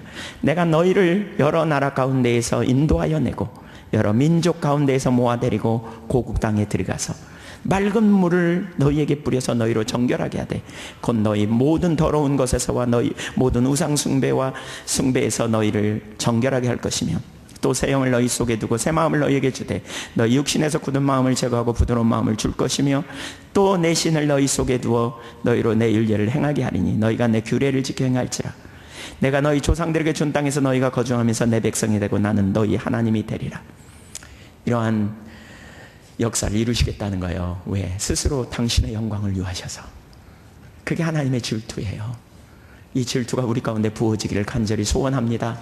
먼저 그 질투의 잣대를 우리 자신에게 재야 합니다. 그래서 우리 안에서 나누어지지 않는 한 마음으로 하나님을 사랑하고 우리가 하나님과 함께 있기를 정말 결단하고 원하고 우리 인격 안에서 그렇게 하나님을 찾고 구할 때 하나님께서 불기둥 기름기둥으로 우리 가운데 보내시고 우리의 가정 가운데 우리가 섬기는 교회 가운데 보내실 때에 하나님께서 수많은 사람들이 회복되고 돌이키게 하는 놀라운 역사로 이루실 줄로 믿습니다.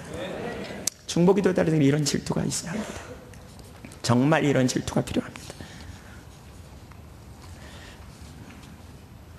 네 번째, 간단하게 두 가지 더 살피려고 하는데 간단 살펴야 될 것 같습니다. 하나님의 행하심을 같이 가면서 하나님의 약속을 붙들고 믿음으로 기도하는 것입니다.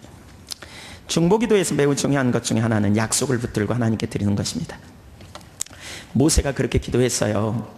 33장 13절, 주의 종 32장 13절, 주의 종 아브라함과 이삭과 이스라엘을 기억하소서. 주께서 그들을 위하여 주를 가리켜 맹세하여 이르시기를 내가 너희의 자손을 하늘의 별처럼 많게 하고 내가 허락한 이 온 땅을 너희의 자손에게 주어 영원한 기업이 되게 하리라 하셨나이다. 뭘 기도해요? 약속을 붙잡아요. 약속을. 하나님 주신 약속을. 하나님 그렇게 하셨잖아요. 하나님 그렇게 하셨잖아요. 중보기도의 중요한 한 부분은 뭐죠? 하나님의 약속을 붙드는 거죠. 14장 17절 이하에도 이제 구하옵나니 이미 말씀하신 대로 주의 큰 권능을 나타내시옵소서. 이르시기를 여호와는 노하기를 더디하시고 인자가 많고 죄악과 허물을 사하시나 형벌 받을 자는 결단코 사하지 아니하시고 아버지의 죄악을 자식에게 갚아 3, 4대까지 이르게 하리라 하셨나이다. 여기 보세요. 큰 권능 14장 17절에 이제 구하옵나니 이미 말씀하신 대로, 그러니까 아까 금송아지 만든 사건의 연장에서 34장 10절에서 하나님께서 내가 이제 너희에게 큰 권능을 베풀 거야 언약을 맺으면서 이 말씀을 주시거든요. 그러니까 그 말씀을 가지고 가나안을 바라보고 불신앙에 빠져서 하나님의 진노 아래 놓여있는 그들에게 중보기도 하면서 하나님이 약속 이렇게 말씀하셨는데 은혜를 베푸십시오. 그리고 33장 출애굽기 33장 19절의 말씀, 내가 은혜 베풀 자에는 은혜를 베풀고 노하기를 더디하고 인자가 많고 죄악과 허물을 사하시나, 뭐 이 구절을 또 인용하면서 말해요. 약속을 붙들고 기도합니다. 하나님 그러한 은혜를 부어달라고. 중보기도는 약속을 붙드는 겁니다. 하나님께서 행하시겠다고 하신 약속을 붙들고 하는 것입니다. 다니엘서 9장도 그런 나온 약속을 붙들고 약속을 따라 믿음으로 기도하며 응답받습니다. 느헤미야서도 1장에 보면 그 하나님이 말씀하신 1장 8절 9절에 보면 하나님께서 말씀하신 바를 붙들고 느헤미야가 기도합니다. 중보기도가 무엇인가를 말할 때 이사야 62장 6절 7절에 보면 바로 그것이라고 말해요. 그러니까 약속을 붙들고 하는 기도. 약속을 붙들고 하는 기도. 이사야 62장 6절 7절 같이 한번 읽어볼까요? 시작. 예루살렘이여 내가 너희의 성벽 위에 파수꾼을 세우고 그들로 하여금 주야로 계속 잠잠하지 않게 하였느니라. 너희 여호와로 기억하시게 하는 자들아 너희는 쉬지 말며 또 여호와께서 예루살렘을 세워 세상에서 찬송을 받게 하시기까지 그로 쉬지 못하시게 하라. 그러니까 여호와 영광과 관련이 있죠. 근데 여기 뭐라 그러냐, 여호와로 기억하시게 하는 자들. 뭘 기억해요? 그분이 주신 약속. 약속을 붙들고 기도하되 이때 중요한 또 한 가지 요소는요, 아주 중요한 요소가 뭐냐, 믿음으로 해요. 그러니까 친밀한 교제가 중요해요. 친밀한 교제 가운데 있으면 그분을 알기 때문에 믿음으로 신뢰하며 기도해요. 그러니까 끈질긴 기도가 여기서 나오는 것 같아요. 언제까지? 응답하시기까지 기도해요. 그래서 중보기도자들은 책임성을 가져요. 막아서요. 하나님의 진노 앞에 그 백성들을 막아서요. 이런 약속을 붙들고 하나님의 질투를 가지고 아버지의 마음을 가지고 막아서는 자들이에요. 막아서는 자들. 약속을 붙들고 기도하되 믿음으로요. 모세가 믿음으로 기도하되 하나님께서 나가요. 아까 출애굽기 33장 7절에 뭐라고 했어요? 항상, 그러니까 그 모세가 어떻게 기도했다고요? 항상 기도했다고 그랬어요. 항상. 진 밖에 진을 치되 항상 기도했어요. 근데 언제까지 기도했느냐? 여호와께서 임재하시기까지예요. 한번 따라서 하나님께서 임재하시기까지. 그게 믿음의 기도예요. 그 역사가 이루어지기까지 기도하는 거예요. 약속하셨으니까 이루실 것을 신뢰하고. 다니엘도 마찬가지예요. 다니엘이 그 약속을 깨닫고요, 금식하며 기도하기 시작하잖아요. 근데 나중에 가브리엘 천사가 응답을 가지고 오거든요. 21일 만에.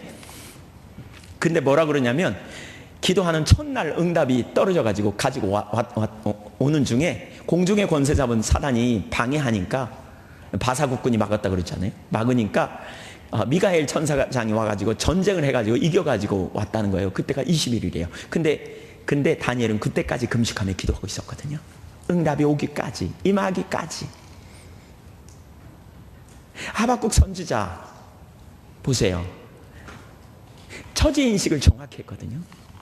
하나님이 약속하신 하나님의 나라는 이런데, 이스라엘 백성들이 이런 삶이 약속되어 있는데, 현실은 공의가 시행되지 않고 능력이 상실되고 죄를 이길 능력이 없고 온갖 강포와 포악이 가득한 그런 현실을 가지고 하박국 선지자가 하나님 앞에 나가요. 그때 하나님께서 이렇게 응답을 주세요. 그러면서 뭐라 그러냐, 하박국 3장에 보면, 2장에 보면, 내가 파수하는 성루에 서리라. 그러면서 그가 내게 무엇이라고 말씀하시는지 내가 서리라. 하나님의 응답을 기다려요. 그래서 파수대 위에 서겠다는 거예요. 끝까지 기다리면서. 그러면서 그가 응답을, 그때 주님께서 말씀하세요. 내가 너에게 주는 약속을 지금부터 기록하라는 거예요. 사람들이 달려가면서도 읽을 수 있게 기록해. 그러니까 그 비전이죠. 오늘날로 말하면 고속도로 옆에 광고판처럼 크게 써놓으라는 거예요. 그러면서 뭐라 그러냐, 기다리라. 때가 이르면 이루리니 정령 기다리라 그랬어요. 그러면서 오직 의든 믿음으로 살리라. 그러니까 그 약속이 성취되기까지 기다리라는 거예요. 하박국 선지자는 하나님이 응답하시기까지 기다렸을 뿐만 아니라 그 약속이 성취되기까지 믿음으로 반응했던 사람이고요. 그러한 믿음의 세대의 사람들을 통해서 하나님의 영광이 나타나게 된 것이죠.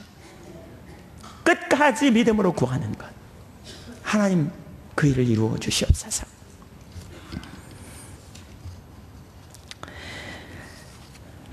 저는 이사야서를 보면 참 개인적으로 신나더라고요. 이사야 62장 1절에 보면 그렇게 약속을 붙들고 기도하는 이 이사야 선지자 1절, 나는 시온의 의가 빛같이 예루살렘의 구원이 햇불같이 나타나도록 시온을 위하여 잠잠하지 아니하며 예루살렘을 쉬지 아니할 것인즉, 이 선지자는요 쉬지 않겠다는 거예요. 자기가 쉬지 않겠다는 거예요. 중보기도자들 6절 7절에 그러면서 나중에 뭐예요? 파수꾼을 세울 거라 그랬잖아요. 파수꾼만 그런 게 아니라 자기부터 쉬지 않을 거래. 잠잠 안 할 거래. 왜?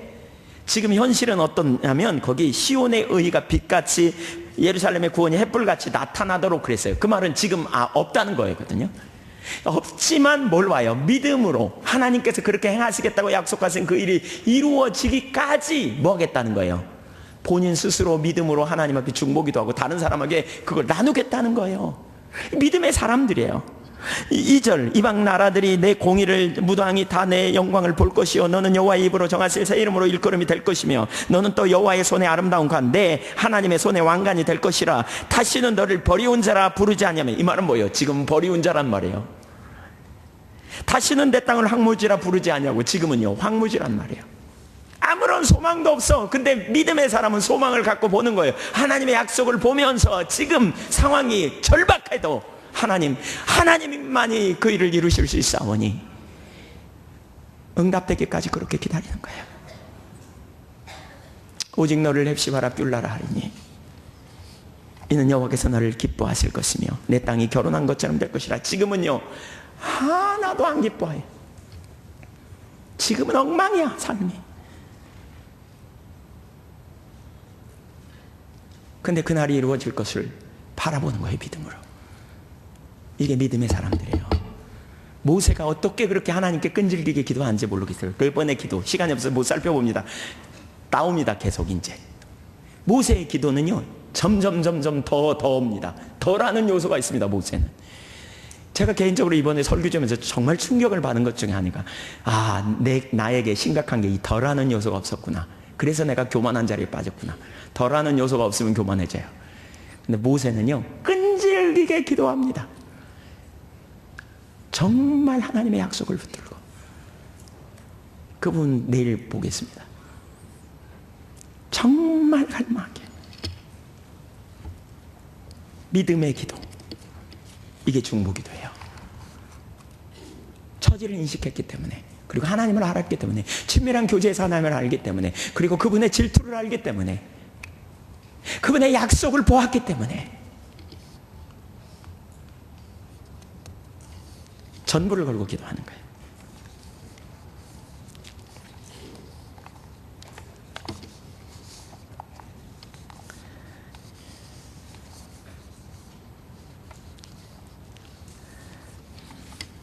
정말 중요한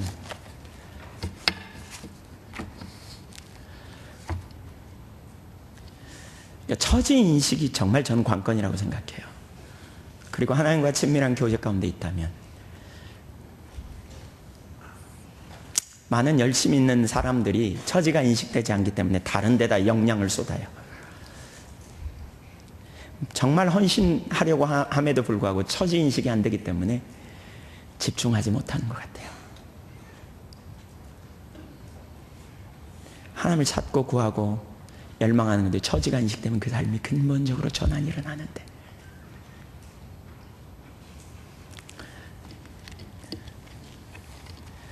제가 한 가지를 더 살피려고 그러는데 시간이 없어서 그만해야 될까 싶어요. 지난 주간에 여목사님이 중보기도 설교하셨거든요.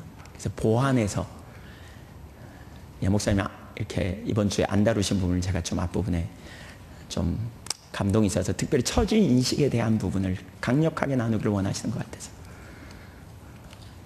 처지 인식이 왜 안 되는지, 피상적인 처지 인식에 머무르는 것,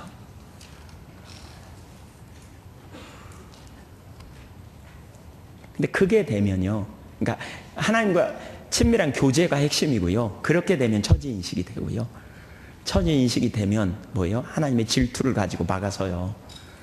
그리고 그 다음에 제가 살펴보려고 하는 게 하나님의 백성과의 관계였거든요. 그러니까 중보기도자들은 하나님의 백성에 대한 이해가 있어요. 하나님의 마음이죠.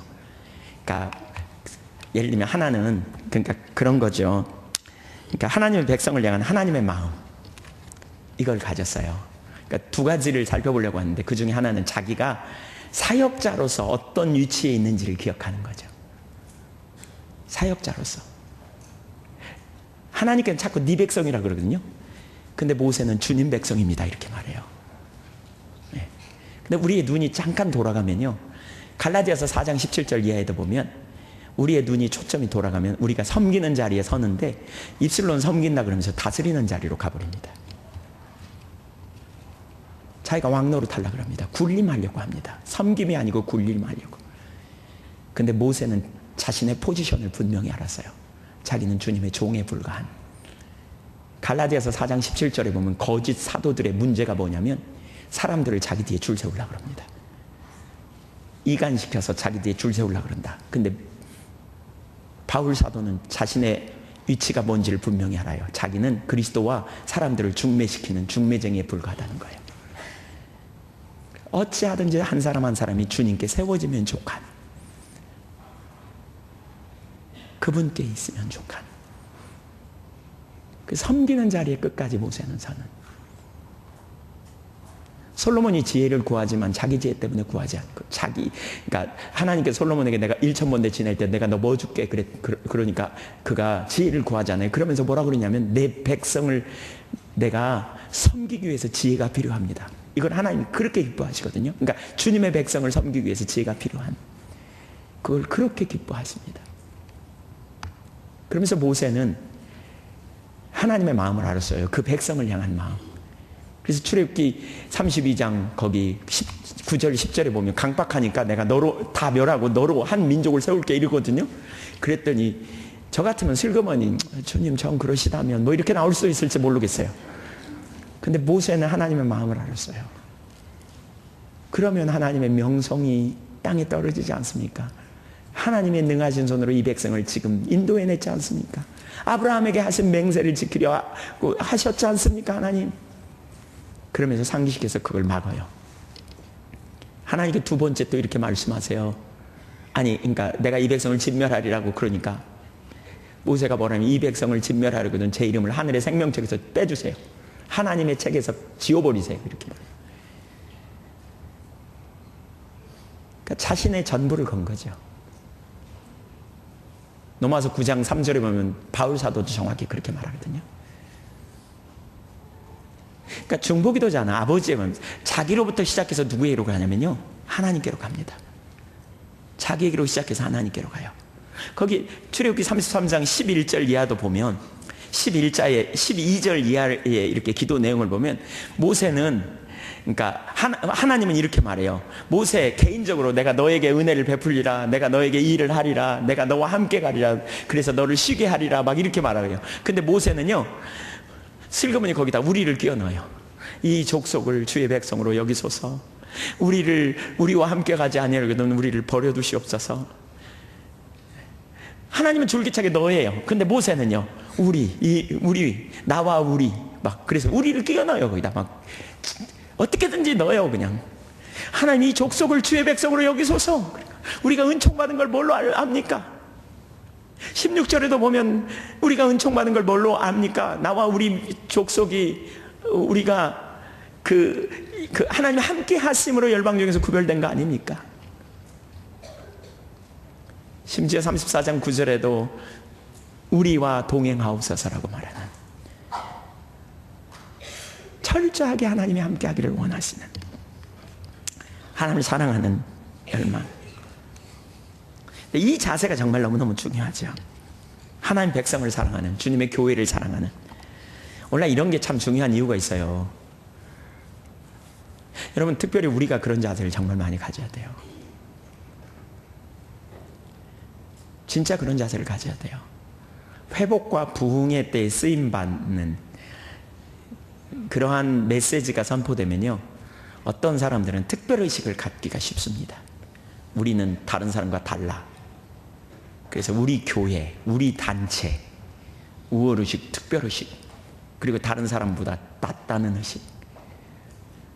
여러분, 이건, 그런 생각 가진 사람은 정말 타락한 사람입니다. 그건 타락한 사람입니다.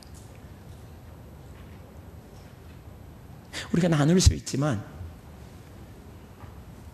하나님이 쓰셨던 믿음의 공동체, 그 중보기도를 한 사람들은 한 번도 자기는 괜찮고 남은 못됐다는 그런 의식 가지고 선 사람이 없는 것 같더라고요. 그런 의식 가지고 선 사람이 없어요.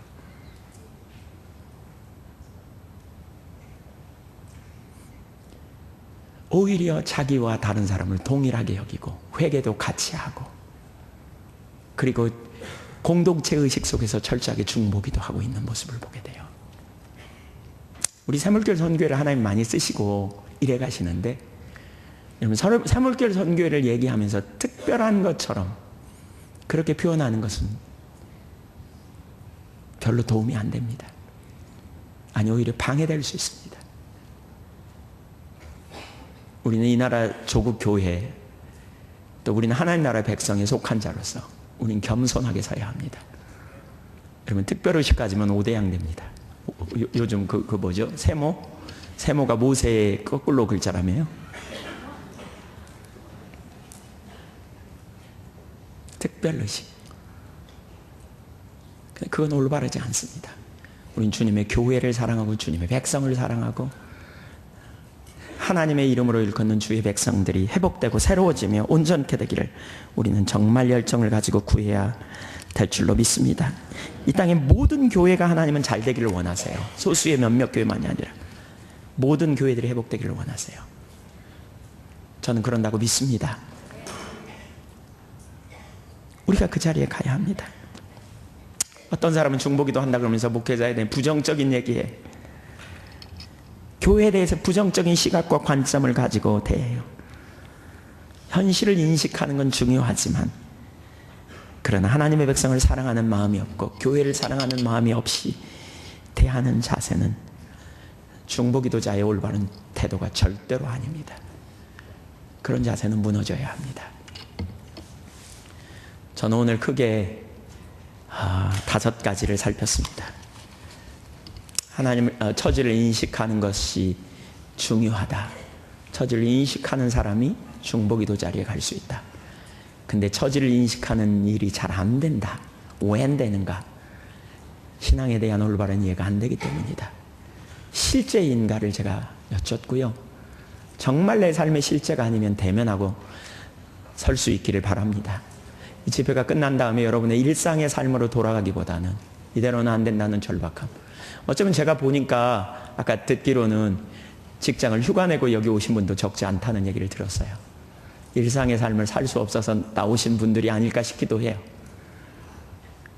근데 여러분, 그게 전부가 아니고 믿음으로 모세가 그런 것처럼 하나님의 부흥이 여러분에게 임하기까지, 불기둥 구름기둥으로 회복되기까지 주님을 찾고 구하는 자리에 설 수 있기를 간절히 소원합니다. 구별된 자를 하나님 찾으시고요, 그런 무리를 통해서 일해 가시는데 우리가 그 자리에 쓰임받기를 원합니다. 기도하겠습니다.